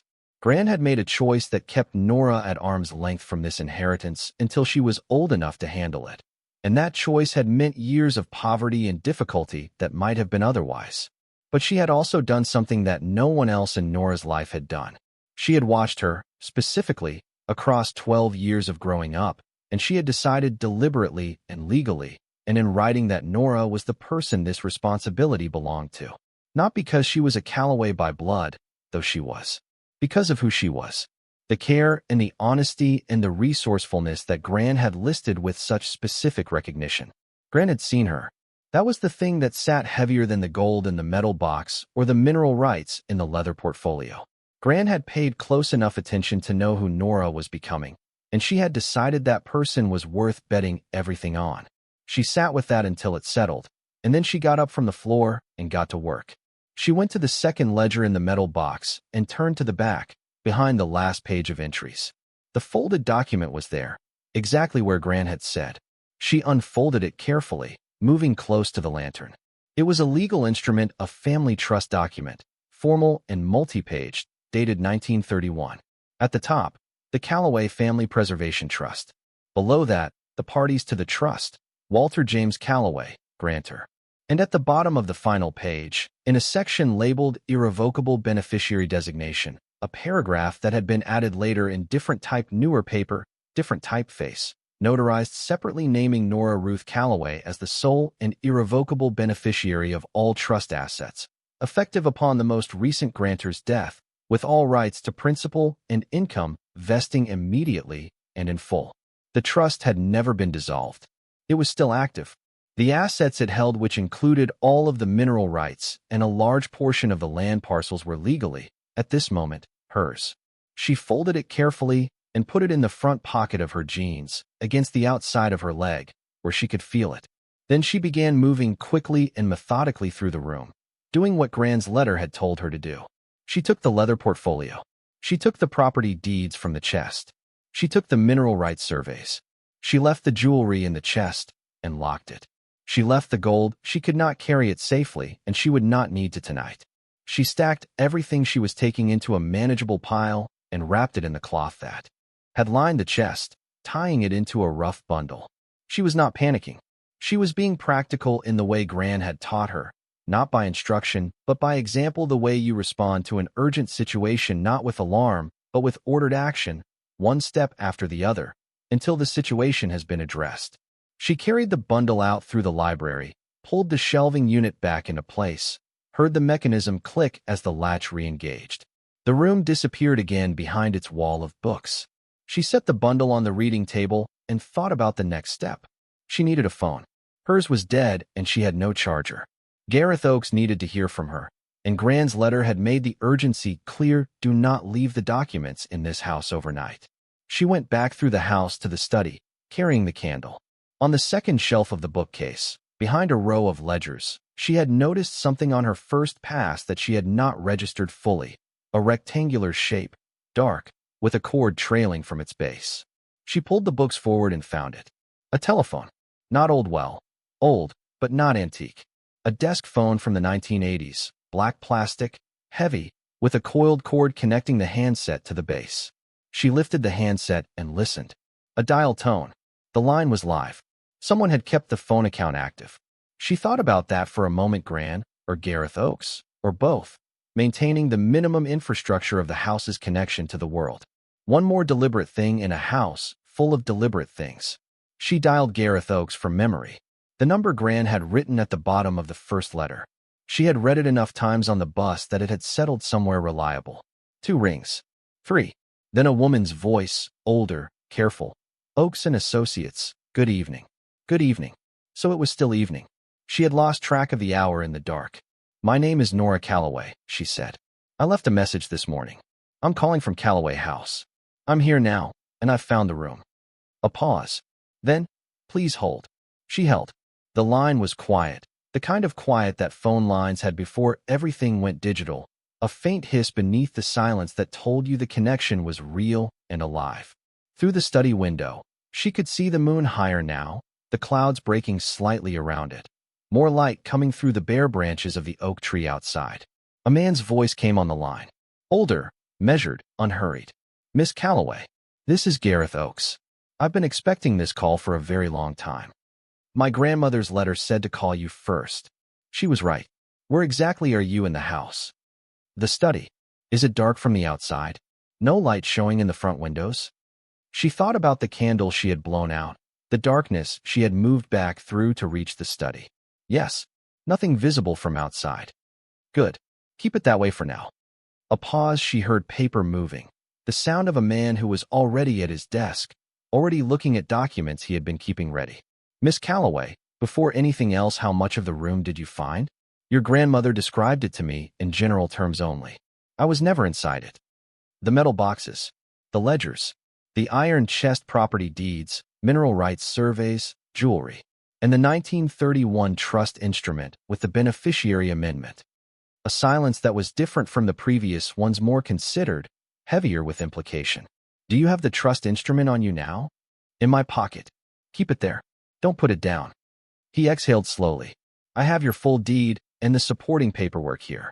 Your claim is solid from a legal standpoint, but there is a time element I need to tell you about, and I would rather explain it tonight than wait until morning. Nora held the phone tightly. What kind of time element? There is a petition currently before Harwick County Probate Court, Oakes said, filed 6 weeks ago by a firm representing a development group. The petition claims the Calloway estate was effectively abandoned and that the trust has lapsed for want of an heir. The firm is asking the court to dissolve the trust and release the assets to the county, after which their clients intend to purchase the mineral rights and the North Ridge parcel at a price that would represent a fraction of their actual value. The hearing is scheduled for 11 days from now. Nora stood very still. The petition is not valid, Oakes continued. You exist, you are the designated heir, and the trust is irrevocable under its own terms. But the petition was filed because no one had come forward, and the court will proceed if no legitimate heir appears to contest it before the hearing date. I need you in my office tomorrow morning, with whatever documents you've found, so I can file a response and formally stay the proceeding. What are the mineral rights actually worth? She asked. Gran's letter said 40 to 60 million, conservatively. Was she right? At the time of the last survey she commissioned, yes. That was more than a decade ago. Natural gas prices have moved since then, and there have been 2 additional geological assessments of that formation done by parties who didn't know they were assessing Calloway land. The current estimate, based on those external surveys, is closer to 80 million for the mineral rights alone. The North Ridge acreage on top of that adds perhaps another 12 to 15 million in land value. Nora sat down in the desk chair. She had not intended to sit. Her legs simply made that decision on her behalf. Who filed the petition? She said. A brief pause. A firm called Fitch and Holiday. The name from Gran's letter. Willard Fitch, Nora said. Another pause, longer this time. Your grandmother told you about him. She warned me. She was thorough, Oakes said, and there was something in his voice that was not quite admiration but was close to it. She prepared everything she could, from every direction. You should know that she called me 2 weeks before she died, from the hospital. She told me you would come. She said you might need a few weeks to find the house, or you might walk through the door inside of a day. She said she was betting on inside of a day. Nora looked at the study around her, the books on the shelves, the moonlight coming through the window, the desk where Gran had placed the envelope. She thought about a 70-something woman calling her lawyer from a hospital bed, making final arrangements with the same practical care she had applied to everything else in her life. She was right, Nora said. I'm here. I know. A pause. Miss Calloway, are you all right? Are you warm? Do you have what you need tonight? She thought about how to answer that. She had been in this house for several hours now. She had the candle and the lantern. She had the documents. She had a dial tone and a lawyer on the other end of it, and a trust document in her front pocket, and a locked stone room behind the library that held more gold than she had spent in her entire life. She was cold in the particular way of old houses without heat in December, which was cold but survivable. I'm all right, she said. I'll be at your office in the morning. She hung up and stood for a moment in the quiet study. Then she heard it. Not inside the house, outside. The distant crunch of gravel, which was the sound of a vehicle moving slowly up the driveway toward the house. She moved to the window and looked out. Headlights. 2 white points of light coming through the dark between the trees, moving at the pace of something that was not certain of its welcome but was coming anyway. She blew out the candle. The study went dark. Through the window, the headlights continued to advance, the lights sweeping slightly as the vehicle followed the curve of the drive. The engine was low and quiet. The vehicle was not moving fast, not the speed of someone with authority or urgency, but the slower speed of someone looking for something. Checking. She stepped back from the window into the deeper dark of the room. The vehicle stopped. The engine cut. The headlights stayed on for a moment, pointing at the front of the house, and in that light, she could see the facade from inside. The glow catching the edge of the sitting room window, the faint illumination reaching through the entry hall and into the edge of the study. Then the headlights went out. Darkness. Complete. She heard a car door open. She heard footsteps on gravel. She heard them stop at the foot of the front steps, and then she heard something she had not expected. A voice. Male, low, talking to someone on a phone. She could not make out the words. Only the cadence, which was the cadence of someone delivering a report rather than a conversation, short sentences, brief responses, the rhythm of someone confirming what they had found. The footsteps moved around to the side of the house, toward the north side, toward the cellar door she had left with its panels propped open. Nora gripped the bundle of documents against her chest in the dark and did not move. The footsteps stopped. A long silence. Then the creak of the cellar panel being lowered, the sound of someone closing the door she had left open. He knew, or suspected, someone had been to this house tonight, and he was closing the evidence of it. And he was still outside, and she was still inside, and between them was nothing but the dark and the length of the house, and the question of whether she was going to wait and be found or find her own way out first. The footsteps moved again, back toward the front. She heard the crunch of gravel, the car door, the engine starting. The headlights came back on. She watched them through the window, watched them reverse down the drive and disappear behind the tree line. The sound of the engine faded. She stood in the dark study with her back against the far wall and waited to be certain he was gone. She counted to 300. The house was silent. The drive was dark. She went to the telephone in the dark and picked it up and dialed again from memory. Oaks & Associates. It's Nora Calloway again. Someone just drove up to the house, looked around, and left. He closed the cellar door I had opened. I need to know who has been coming onto this property. A pause. Then Gareth Oaks. His voice shifted to something more urgent. Can you describe the vehicle? Dark-colored. Quiet engine. It was too dark to see the make. Miss Calloway, listen to me. I need you to leave the house tonight. Not in the morning tonight. Take what you have and walk back to town and call me from the gas station on the main road. I will come and meet you there. It's 4 miles. I know. Can you walk it? She thought about everything she had walked this year. The months of streets and distances measured by what was on the other side of them. The 4 miles through the cold to get here. Yes, she said. Then go now. Don't use the cellar. Use the front door. You can unlatch it from inside. Go out through the garden and cut around the wall to the road, not through the gates. If whoever that was is still in the area, I don't want them to see you leave by the drive.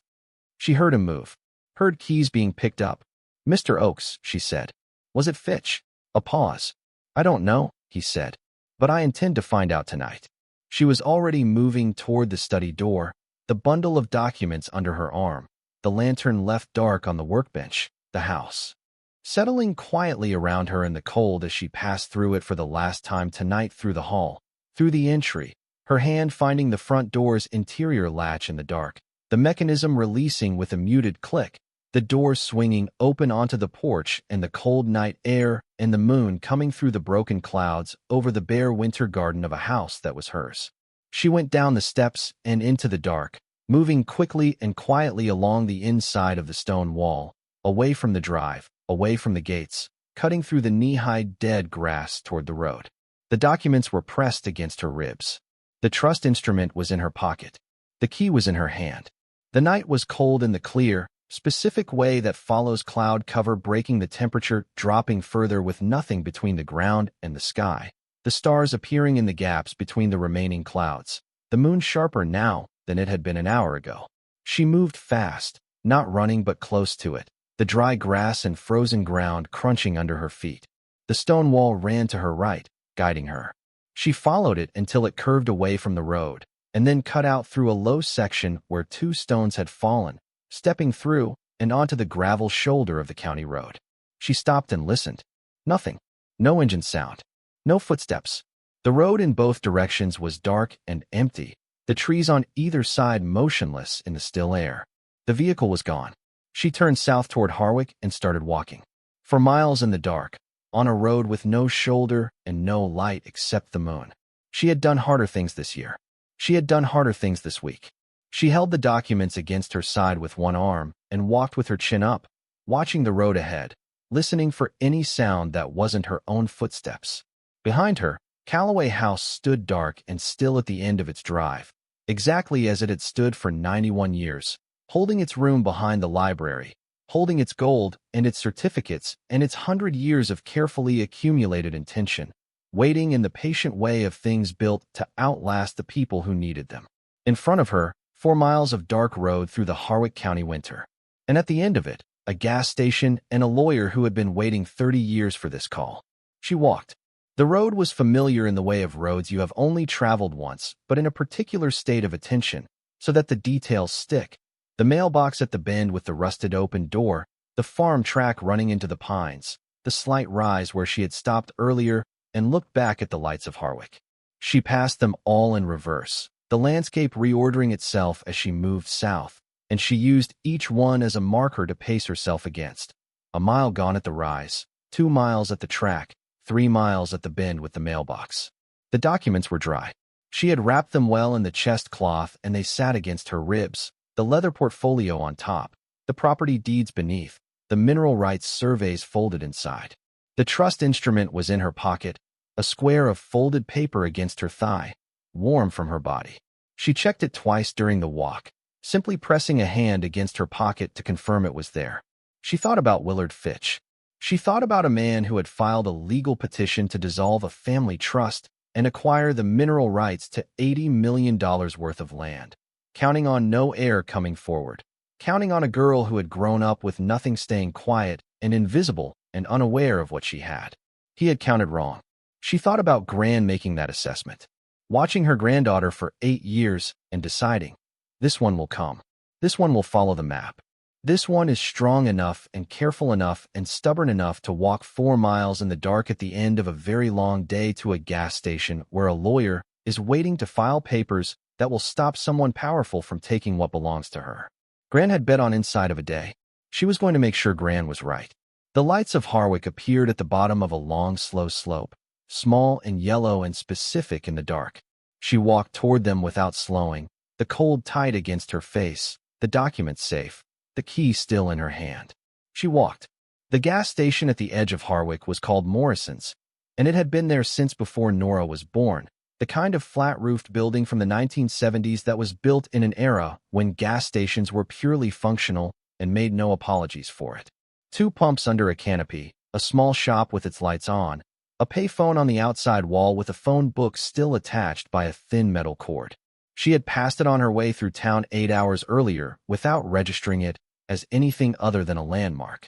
Now it was the specific, warm, lit thing she had been walking toward for 4 miles. She went inside. The man behind the counter was perhaps 60, with a canvas shirt and reading glasses pushed up onto his forehead. He looked at her the way people look at someone who has walked a long way in the cold, not unkindly, but with the particular assessment of someone trying to decide whether to ask. She got there first. "Can I use your phone? I need to make a local call." He gestured to the counter phone without comment. She dialed the number from memory, and Oakes picked up on the first ring, which meant he had been waiting. "I'm at Morrison's," she said. "The gas station on the south end of town. I'm 12 minutes away. Go inside and stay warm. Don't talk to anyone about where you've been tonight." She bought a cup of coffee from the machine behind the counter and sat in the single plastic chair, near the window with her back to the wall and the bundle of documents on her lap. The coffee was bad. She drank it carefully, warming her hands on the cup, watching the parking lot through the plate glass. The man behind the counter asked her once if she was all right, and she said yes. "Thank you," and he nodded and went back to his magazine and did not ask again. She was grateful for that. Harwick ran on the kind of discretion that small towns develop when they have been small long enough to understand that people's business is usually more complicated than it looks. A car pulled in 11 minutes later. Dark sedan, older, moving with the unhurried purpose of someone who had been driving this county for decades and knew exactly where everything was. The man who got out was in his 70s, she estimated tall, slightly stooped at the shoulders, wearing a coat that had seen many Harwick winters, moving across the parking lot with a deliberate pace that acknowledged the cold without rushing against it. He came through the door and looked at her once and said, "Nora Calloway." It was not a question. He said it the way you say the name of someone you have been expecting for a long time, with a weight that was equal parts recognition and relief. "Mr. Oakes," she said. He sat in the chair beside her and looked at the bundle of documents on her lap, and then he looked at her face, and whatever he saw there seemed to satisfy some internal calibration. He said, "Ruth told me you had her eyes." She was right. They did not linger at the gas station. He drove them to his office, which was on the main street of Harwick in a building that had been a hardware store in a previous life and still had the original pine floors and the ceiling height of a room built for people carrying large things. His office occupied the ground floor, the walls lined with filing cabinets and bookshelves, his desk heavy and broad, and covered with the organized disorder of someone who worked at it constantly. A lamp burned on the credenza behind the desk. He had been here when she called. "You drove out to the house," he said, not accusingly, noting it. "I came straight from the city. I wanted to see it before I came to you." "Ruth said you would." He settled into his desk chair and looked at her across the desk. "She said you wouldn't come to me first because you needed to see it with your own eyes before you trusted it. She said you were the kind of person who verifies things." He paused. She was proud of that. She told me so directly. Nora set the bundle on the desk and untied the cloth. She laid the documents out one by one, the way she had organized them in the stone room. Property deeds first, mineral rights surveys next, then the leather portfolio with Grand's letter, then the stock certificates from the metal box, then the ledgers. Last, from her pocket, the trust instrument. She set it on top of the stack. Oakes put his reading glasses on and went through everything slowly, systematically, touching each document at the edges, turning pages with the care of someone who understood that paper was time made physical and needed to be handled accordingly. He did not speak for a long time. She sat across from him and drank the second cup of coffee he had poured for her from a machine in the corner that was better than the one at the gas station. When he reached the trust instrument, he stopped and read it twice through. Then he set it down on the desk with both hands and was still for a moment. "This is the piece I didn't have," he said quietly. "I knew it existed. Ruth described it to me in general terms, but she never let me see it. She was afraid that if I had it in my files, Fitch's people might find a way to access the information." Was she right to be afraid? Oakes looked at her over his glasses. "Willard Fitch has been a lawyer in Harwick County for 35 years. He has connections in the county recorder's office, in probate, and on the planning board. He is not a corrupt man in the simple sense he doesn't take direct bribes or falsify documents. He is something more difficult to address than that. He is a man who uses legal processes correctly, but for purposes those processes were not intended to serve. He finds what is technically permitted and uses it at the edge of what is decent." The petition to dissolve the trust. Correct. It was correctly filed. Every procedural requirement was met. The petition was technically valid because no heir had come forward. He counted on that continuing. Oakes picked up the trust instrument again. He did not know this existed. He knew about the property deed, because that's public record once it was filed, but Ruth had the beneficiary amendment to the trust notarized privately and kept the original here with me under seal. Even I only had one certified copy. The original was in the vault. It's in the vault. I left it there. Oakes nodded slowly. Then it's safe. 2 originals, 1 certified copy. The evidence chain is intact. He laid the document down and looked at the full spread of papers on his desk. Miss Calloway, do you understand what you've brought me tonight? She looked at the documents. Grand's letter gave me some numbers. Her numbers were conservative, and they were 3 years old. He opened a drawer and produced a folder of his own, setting it on top of the stack. I've been tracking the Calloway mineral rights on my own initiative for the past decade. Not as your representative, I had no formal standing until you appeared, but because I believed this moment would come and I wanted to be ready for it. He opened the folder. The North Ridge Formation was independently assessed in 2019 by a geological consulting firm hired by a regional energy company that was acquiring land in the valley. They didn't know they were sitting on Calloway mineral rights when they conducted the assessment. The numbers they produced are part of the public filing in connection with their acquisition work. He turned the folder toward her. She read the figure at the top of the highlighted page. $87 million. That was the estimated value of the natural gas rights underlying the North Ridge and Valley Floor parcels. On top of that, Oakes continued, the 1,000+ acres of surface land at current market rates for undeveloped rural acreage with water access comes to approximately $14 million. The stock certificates, some of those companies were absorbed into larger entities over the decades. I've done preliminary research on 6 of them and found that 3 have successor companies that would be legally obligated to honor the original shares. Those 3 holdings, at current valuations, represent approximately $9 million. He paused. The gold I cannot assess without physically evaluating it. But if what you described is accurate, 200 coins, pre-depression Liberty pieces in uncirculated or near uncirculated condition, the collector market for that type and era is strong. The gold content alone at current prices would be close to $400,000. Collector premium on top of that could double or triple it. Nora sat with those numbers in the quiet of Gareth Oakes's office at midnight in December and tried to place them against a life measured in granola bars and bus passes and the waiting lists of shelters on Marsh Street. She could not. The scale was too different. The 2 things existed in separate registers, and she was not sure, sitting there, whether they would ever fully translate. What happens now, she said. In terms of the petition, Oakes folded his hands on the desk. I file a response first thing in the morning when the courthouse opens. The response will include the trust instrument, your birth certificate, the deed amendment, and a declaration from you establishing your identity and your presence in the county. That should be sufficient to stay the hearing and require the court to recognize you as a legitimate heir before any further proceedings. And Fitch will contest it. Oakes said this without drama, the way a doctor describes a complication that was expected. He won't give up the petition without a fight, because giving it up means acknowledging that his clients spent 6 weeks pursuing something they had no rightful claim to, which exposes them to certain legal risks of their own.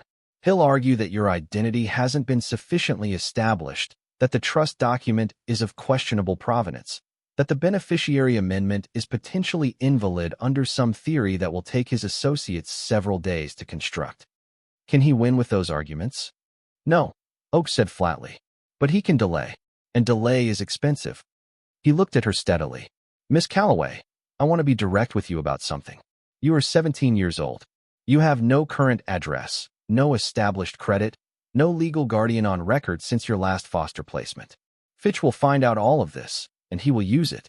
He will argue that you are being manipulated by interests hostile to his clients. He'll imply, I am using you, or that someone else is, and he will try to have the court appoint a guardian ad litem to represent your interests in the proceedings, which will create a delay and introduce a third party who could be influenced. She looked at him.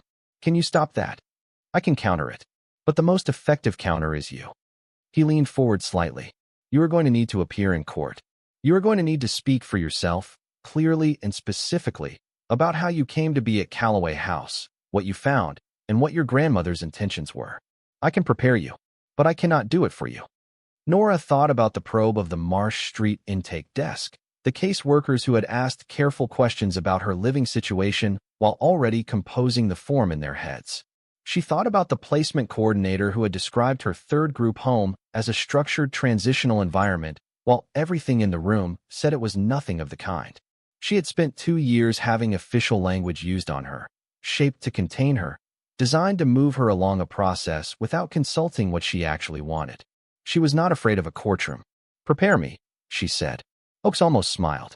It was brief and controlled, but it was there. "Your grandmother said exactly those words to me once, 30 years ago, when I explained to her how difficult it would be to have the beneficiary amendment added to the trust. She said, 'Tell me what needs to happen, and I'll do it.'" He poured himself a cup of coffee, settled back in his chair, and they began.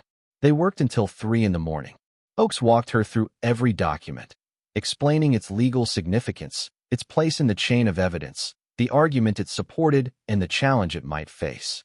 She asked questions that surprised him. She could see it in the brief pauses before he answered questions about the irrevocability clause in the trust, about the timeline of the beneficiary amendment relative to the petition filing date, about whether the mineral rights had been separately assessed for tax purposes in a way that might complicate the transfer. He answered each one fully, without condescension, with the specific respect of someone who had revised their expectations upward in real time.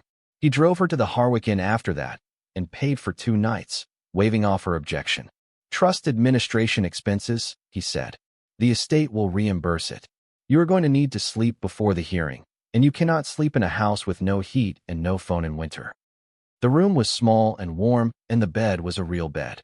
She put the trust instrument and the property deeds under the mattress where she could feel them if she shifted in the night, the way she had slept with the leather satchel in part 1 of a story she was still in the middle of.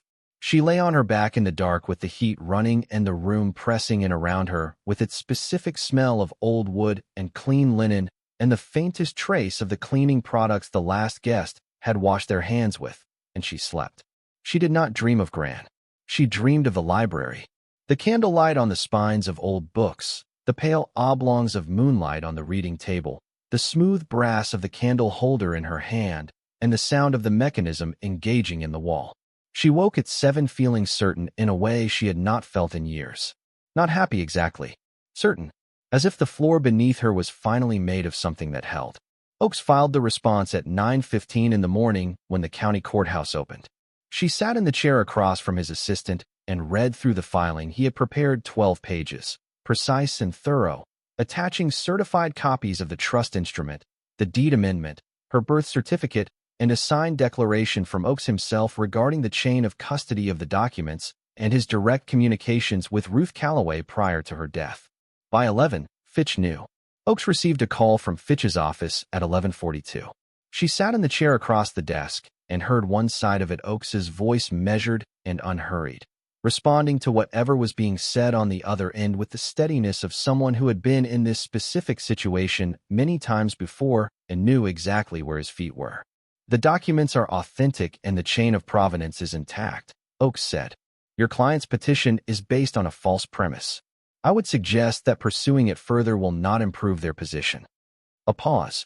"That is your client's choice to make, Mr. Fitch. I'll see you at the hearing." He set the phone down and looked at Nora. "He's going to fight it. He told me the documents were likely forged and that his clients intend to present expert testimony challenging the validity of the trust amendment." "Can they?" "They can pay someone to say anything. Whether the court will find it credible is another matter." He leaned back. "The hearing is in 9 days. In that time, I want you to do 3 things. 1. Stay in Harwick. Do not go back to the city. 2. Write down everything that happened, from the moment you opened the envelope on the library steps to the moment you walked into this office. Every detail, every observation, every exact conversation. 3. Come to my office tomorrow, and we'll begin your preparation for testimony." She did all 3. She wrote for 2 days in the room at the Harwick Inn, filling a legal pad she bought from the hardware store on the main street, going over everything in the precise and ordered way she had always been able to reconstruct sequences when she needed to.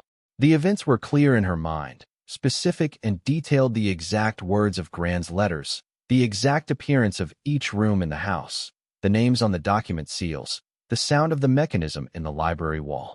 She wrote all of it down and brought it to Oakes, who read it without a word and then set it on his desk and said, "This is going to be very difficult to challenge." The preparation sessions in Oakes's office were the part of those 9 days she would remember longest. He sat across the desk from her and asked questions she expected and questions she didn't, working through the testimony not in the order she had written it, but in the order that would be most defensible under cross-examination, not the narrative order, which was compelling, but the evidentiary order, which was what a court required. He asked her about things she was uncertain of and made her mark them as uncertain in the account. He asked her about things she was certain of and pushed her on the basis of that certainty, not because he doubted her, but because the other side would, and she needed to know the difference between what she knew and what she remembered as knowing. She found the distinction uncomfortable and valuable in equal measure. He asked her what she had seen when she entered the house that first night. She described it. He asked how she had known the candle holder was not simply a decorative object. She said because it was attached, and she described the bracket, and he asked how she had identified it as a bracket rather than an ornamental mount, and she said because the base was flush to the shelf and had been fitted to it, not placed on top of it. He asked how close she had been when she made that determination. She said close enough to touch it, and she described reaching out and feeling the brass cold against her gloved hand, and he stopped her and said, "You were wearing gloves, so there will be no fingerprints from you on the candle holder. That is relevant." She had not thought of that. She wrote it down. He asked about the vehicle that had come that last night. She described it as she had. Dark, quiet engine, too dark to see the make or plates. He asked whether she had noted the time. She said she had counted after the engine cut and before the door opened, and her count was approximately 90 seconds. He asked how she counted. She said she counted thousands 1,000 to 1,000. He nodded and wrote something. She asked why that mattered. "Because it establishes that you were calm enough to count," he said. "A person who is panicking does not count seconds.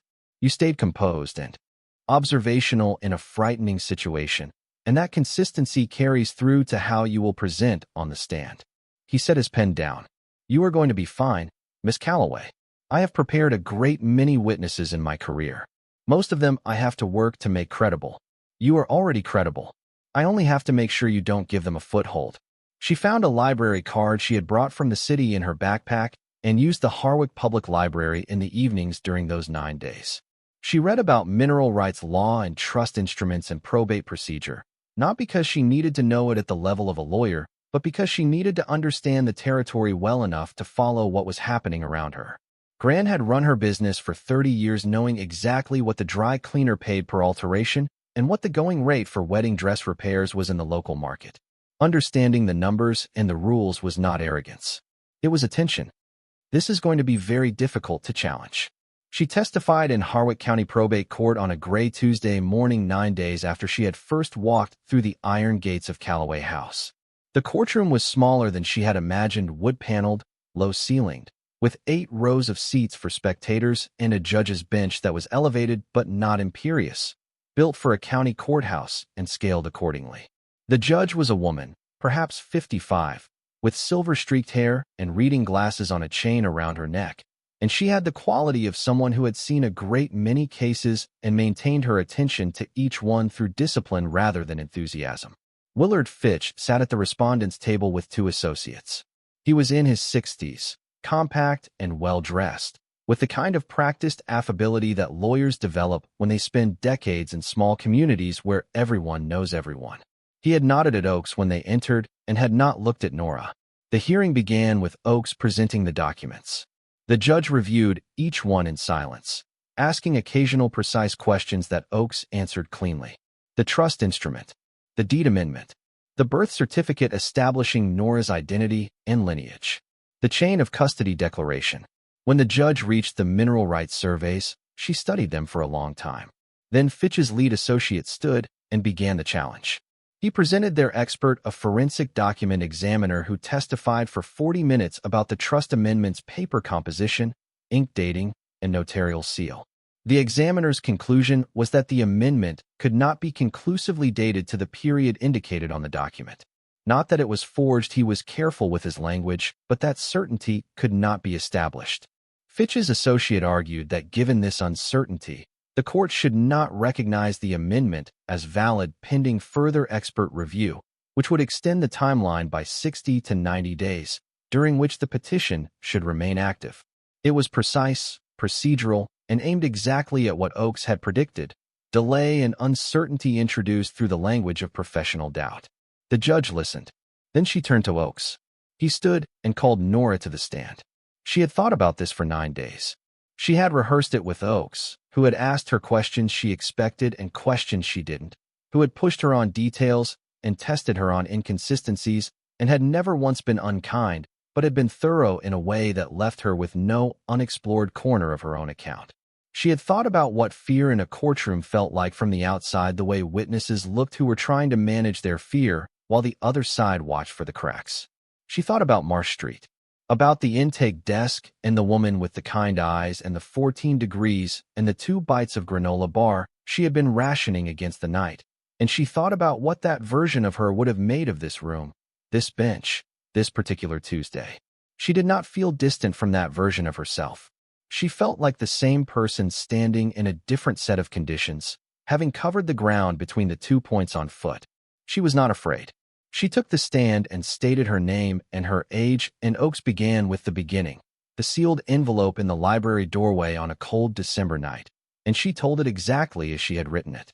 The events came out in order, specific, and grounded: the notation on the back of the deed copy, the 4-mile walk from the bus stop, the cellar door with its padlock and the key that opened it, the rooms of the house as she had found them, the desk in the study, the envelope with Grand's handwriting on the front. She described finding the library, the candle holder on the 3rd shelf, the mechanism, the room behind the wall. She described the documents exactly, the certificate numbers she had memorized because she had read them multiple times in the lantern light, the conditions of the paper, the ink, the way the gold coins were stacked in their paper sleeves. She described Oakes's call and the vehicle that arrived afterward and the sound of the cellar door being closed from outside. She spoke for 45 minutes. She did not hesitate on details, and she did not embellish anything she was uncertain about. When she didn't know something exactly, she said so. When she knew something precisely, she gave the precision. When Fitch's associate cross-examined her, he began with the question she had expected most. "You are 17 years old and currently homeless. Is that correct?" "I was homeless," she said. "I own a house now." A small sound from the spectators' seats, not laughter, but something adjacent to it, a kind of collective exhale. The judge did not react visibly. The associate pressed on. He asked whether she had been coached by Oakes. She said she had been prepared, which was different from coached, and she explained the difference when asked. Preparation means understanding what is being asked of you. Coaching means being told what to say. She said she had not been told what to say, and if the court wished to compare her testimony to the written account she had prepared before she and Oakes had discussed it in detail, the dates on the legal pad would confirm the sequence. Oakes produced the legal pad. The associate asked whether she could prove her relationship to Ruth Calloway beyond the birth certificate. Oakes produced the DNA report, something he had quietly commissioned 2 days after meeting Nora, with her agreement, through a private laboratory. The results established with 99.9% certainty that Nora Ruth Calloway was the biological granddaughter of Ruth Eleanor Calloway. Fitch, who had been sitting with the contained stillness of someone managing a difficult emotion, shifted in his chair. The associate asked whether the vault room in the house could be confirmed to have existed in its current state prior to Nora's arrival. In other words, whether the documents could have been planted. Oakes stood and introduced the geological survey Nora had found in the portfolio, which had been conducted in 1987 and bore the original signature and seal of a geological firm that still operated in the state, whose principal had provided an affidavit confirming the survey's authenticity and original commission date. The survey predated Nora's birth by 4 years. The associate sat down. The judge called a recess. They sat in the hallway during the break, Nora and Oakes, on a wooden bench outside the courtroom doors. Oakes was quiet, his hands folded on his knee, looking at the far wall with the expression of someone running calculations. "How does it look?" she asked. "The DNA was what mattered most," he said. "The document examiner's testimony was always going to be speculative. It's difficult to definitively forge a document when the original notary and the original attorney are still alive and can confirm their signatures. But the DNA closes the identity question entirely. Fitch has nothing left except procedural delay, and the judge is not the kind of judge who tolerates procedural delay when the substance of the case is clear. When court reconvened, the judge spoke for 12 minutes. She stated that the trust instrument and beneficiary amendment were both legally valid based on the preponderance of evidence, including the DNA confirmation of lineage, the authenticated geological surveys predating Nora's birth, and the direct testimony of the petitioner, which she described as clear, consistent, and without material contradiction under cross-examination. She dismissed Fitch's petition with prejudice, which meant it could not be refiled. She recognized Nora Ruth Calloway as the sole living heir and beneficiary of the Calloway Family Preservation Trust and as the legal owner of record of all assets held within the trust. She ordered a full accounting of trust assets to be conducted under Oakes's supervision within 60 days, during which time no transfer or encumbrance of any trust asset was permitted without court approval. And she looked at Nora directly the first time the judge had made that specific, individual eye contact during the entire hearing and said, "Miss Calloway, the law took a long time finding you. I'm glad you found it first." The courtroom was quiet for a moment. Then Oakes gathered his documents, and Fitch's associates gathered theirs, and the spectators, who included several Harwick County residents who had been watching this case with the close attention of a community that knew exactly whose land and whose money were at the center of it, began to move. Fitch passed them on the way out. He stopped for a moment, and Nora thought he was going to say something. His expression was not what she had expected, not cold, not angry. He looked tired, and perhaps something else, something closer to resigned. He looked at her the way a man looks at something that has corrected his understanding of a situation he thought he had fully mapped. He said nothing. He moved on. Outside the courthouse, on the stone steps in the December cold, Oakes shook her hand with both of his and said, "Ruth would have enjoyed today." "I think she knew it was going to go like this," Nora said. "She prepared for it well enough. She prepared for it for 30 years. He released her hand. "We have work to do. The accounting process will take most of the 60 days, and the mineral rights negotiation will take longer than that. You're going to need to make some decisions about your living situation, about your education, and about how you want to structure the management of the estate. None of those decisions have to be made today, but they need to be made. I know. The trust has provisions for your immediate care and support pending full accounting. There's a liquid account that Ruth maintains specifically for this. She added to it every year for the past 8 years. It's not enormous, $62,000. But it's immediately accessible, and it's yours right now, today, without waiting for the accounting process. $62,000. She stood on the courthouse steps and thought about the $11 she had been carrying when she opened the envelope in the library doorway. The arithmetic between those two numbers was not something she could do quickly. It was not something she might ever be fully able to do. "I want to go back to the house," she said. Oakes nodded. "I'll drive you." Calloway House in December daylight was different from the house she had entered in the dark. The difference was not only the light, though that changed everything. The way the stone showed its actual color, a pale gray with veins of darker material running through it at angles. The way the ivy on the northeast corner revealed itself as brown and dense rather than simply dark. The way the garden showed its bones more clearly under the flat winter sky. The paths and beds and the stone base of the old central feature all legible now in a way they hadn't been by moonlight. The difference was also that she came through the front door. Oakes had a key to the front door lock. Ruth had given it to him years ago for practical maintenance. He opened it and stood back, and she walked through. The entry hall in daylight was everything she had sensed it to be in the candlelight and more. The floor showed the full depth of its color, the dark walnut boards rich despite the dust, the grain running in long straight lines toward the staircase. The light came through the tall window on the landing and spread down the stairs and across the floor in a broad, pale column. The plaster above the wainscoting showed the rectangular ghosts of the missing pictures, and now she could see, faintly, the outlines of the hooks above them. 2 pairs of hooks, spaced for large frames, the kind of frames that hold portraits.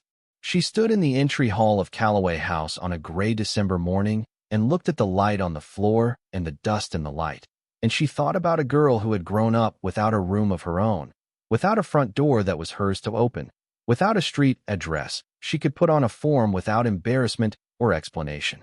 She had a street address now. She had a library with books still on the shelves. She had a kitchen with hooks where pots had hung.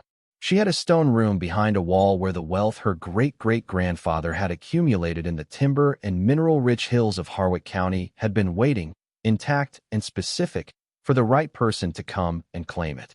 She was the right person. Gran had decided that 8 years ago and had been correct. The months that followed were not simple. They were better than anything that had come before, but they were not simple, and she would not have wished them simpler. She moved into the Harwick Inn for December and January while the house's basic systems were assessed: the electrical, the plumbing, the heating, the roof. The assessments revealed what old houses always reveal: a mixture of what is held and what needs attention, 100 small decisions waiting to be made about what to restore and what to update and what to leave exactly as it was, because some things are worth preserving not for their function but for their truth. She made those decisions with care. She sat in Croft's truck on cold mornings and walked through the house with him room by room and asked questions he was not accustomed to being asked by clients about the original materials, about what had been replaced over the decades and what had not, about which elements of the building were load-bearing in ways that mattered for the floor plan she was beginning to think about. Croft was a spare-spoken man who expressed approval through the absence of complaint, and after their fourth walkthrough, she realized that his engagement with her questions had shifted from professional patience to something closer to genuine interest. He had been in a lot of old houses. He had not often been in one with an owner who wanted to understand it the way she did. She hired local tradespeople, most of them Harwick residents who had known the house by sight for years and treated the work with a respect that she noticed and valued. The electrician told her during their first walkthrough that the original wiring was not as bad as he had expected and that whoever had maintained the house over the years had done it correctly. She thought about the hinges on the hidden door in the library, oiled and functional. She thought about the lantern with oil still in its reservoir. She thought about the cellar door, sound and sealed. Someone had been maintaining this house. Not extensively, not visibly, but with the specific attention of someone who understood that some things need only the minimum of care to survive and that the minimum was worth providing. She asked Oakes about it in March, while the accounting process was still underway. He was quiet for a moment, the kind of quiet that meant he had been expecting the question and was deciding how much to say. Ruth arranged it, he said finally. There was a man in Harwick, a retired handyman named Vern Alcott, who she paid annually from a private account to check the house twice a year. He never went inside. She gave him instructions. He was to maintain the exterior access points, oil the mechanisms in the library, check the cellar for water intrusion, and ensure the phone line remained active. He kept the hinges oiled. He did. He passed away 2 years ago. His son continued the arrangement, informally, because Vern had told him it mattered, and he was the kind of man who honored what his father had started. Oakes looked at her over his glasses. Ruth thought of everything she could reach from a distance. The things she couldn't reach, she trusted to good people. She thought about that for a long time. The specific faith required to set something in motion and trust that the people who touched it along the way would do what needed doing, not from obligation or payment, but from the kind of decency that holds things together when no one is looking. Vern Alcott had oiled hinges in a house with no occupant because a woman in the city had asked him to, and he had done it faithfully for years, and when he died his son had continued, and none of it had appeared in any record or ledger. It had just been done. That was worth knowing about the world. She filed it alongside the other things worth knowing. In February, she enrolled in Harwick Regional High School. She was the only student anyone knew of who owned a historic property and was in the middle of a mineral rights negotiation, and she was also just a 17-year-old in an English class with 22 other students who had their own complex private lives that had nothing to do with hers. She was careful about what she said and to whom. Oakes had advised her to be low-profile during the accounting period, and she found that she wanted to be low-profile anyway, not from shame or secrecy, but from the specific relief of having a life that was not entirely about the situation she was managing. She wanted to be a student. She was good at it. She had always been good at it.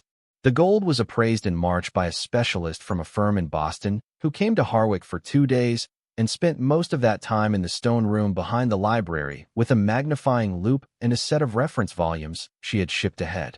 Her final assessment came in at just over $900,000 for the full collection, based on the numismatic value of pre-depression Liberty pieces in near uncirculated condition. The gold content alone, she noted in her report, would have been worth approximately $400,000. The premium for condition and rarity brought it to more than twice that. The mineral rights negotiation took 8 months. 3 energy companies expressed serious interest.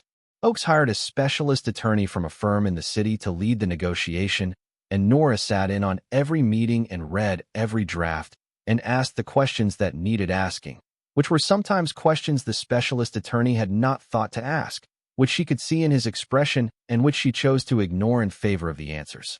The final agreement, signed in October, transferred the development rights on the North Ridge and Valley Floor mineral formations to a regional energy consortium for $91 million, payable in installments over 5 years, with royalty provisions that would continue to generate income for the life of the extraction.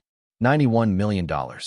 She was 17 when the stone room was opened and 18 when the number was finalized, and in the year between those 2 dates, she had learned more about geology, contract law, estate management, and the specific patience required to move through legal systems at the speed they required rather than the speed she wanted than she had learned in all the school years before it.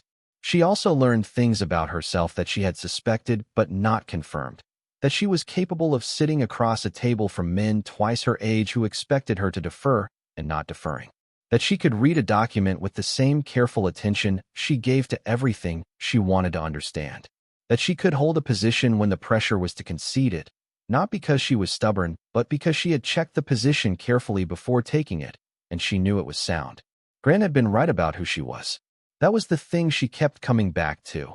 In the ordinary moments of those months walking to school, sitting in Oakes's office waiting for a fax, standing in the kitchen of Calloway House while the electrician finished work in the upper rooms.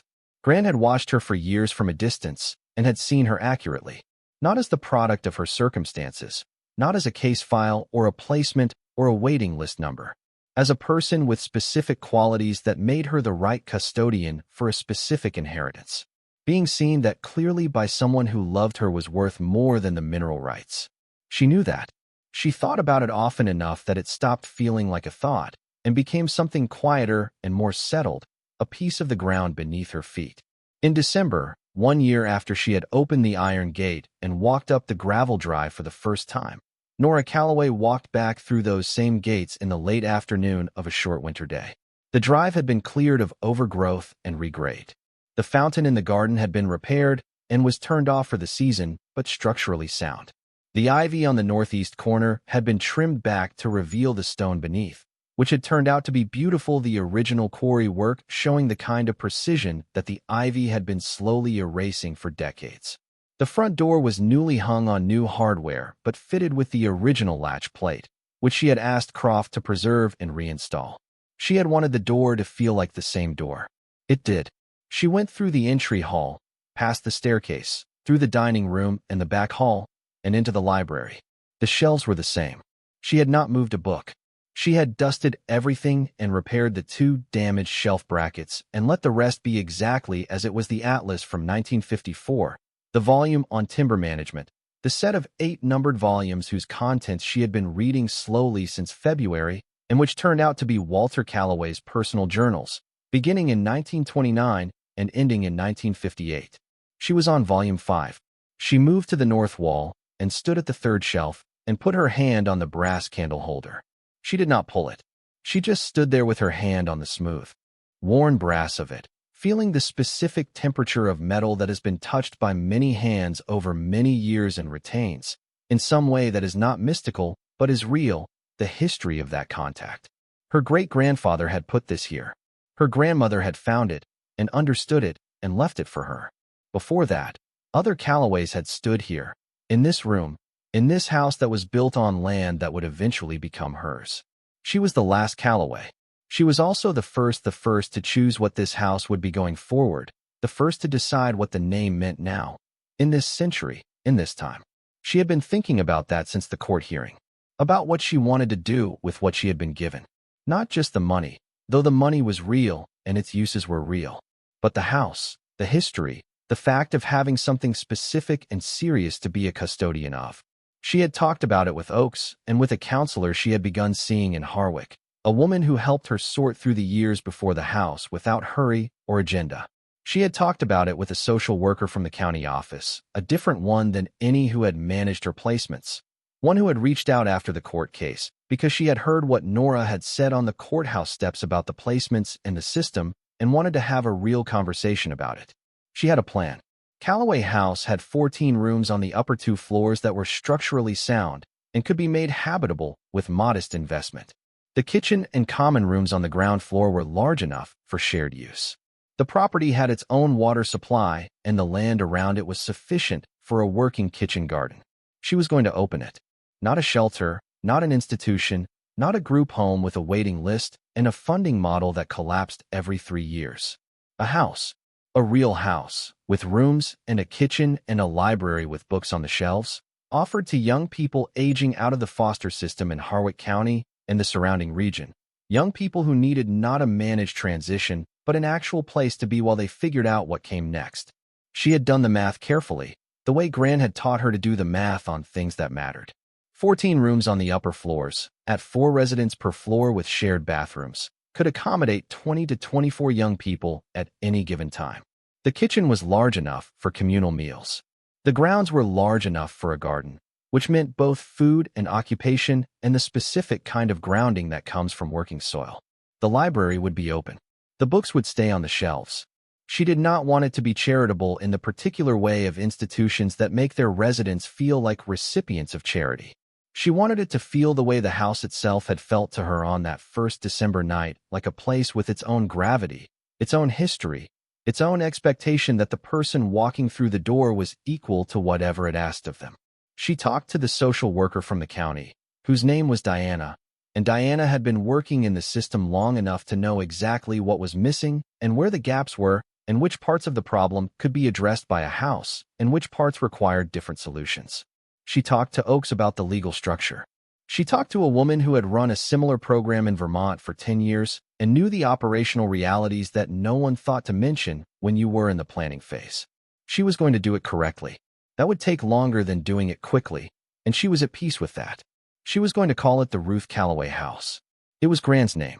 It was the name of someone who had worked as a seamstress and raised a granddaughter in a 2-bedroom apartment and kept a room full of gold and mineral rights surveys behind a hidden wall in a county house for 30 years because she was planning for a future she would not live to see. That was the kind of person worth naming something after.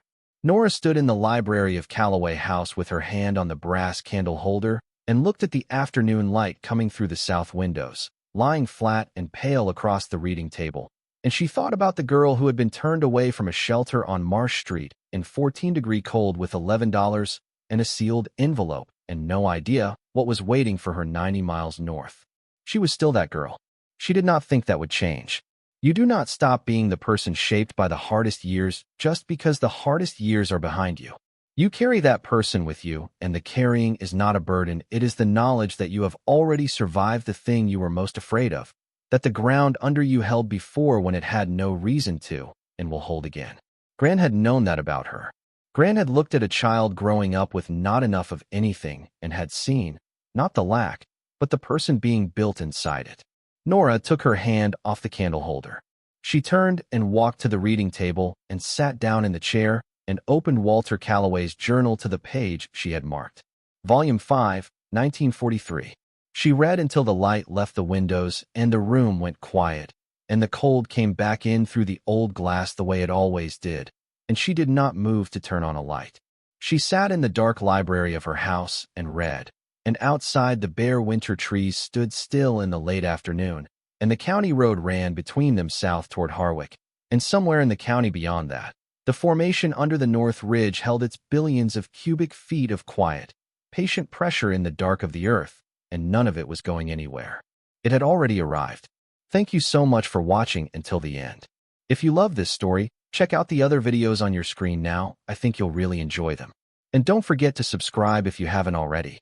See you in the next story.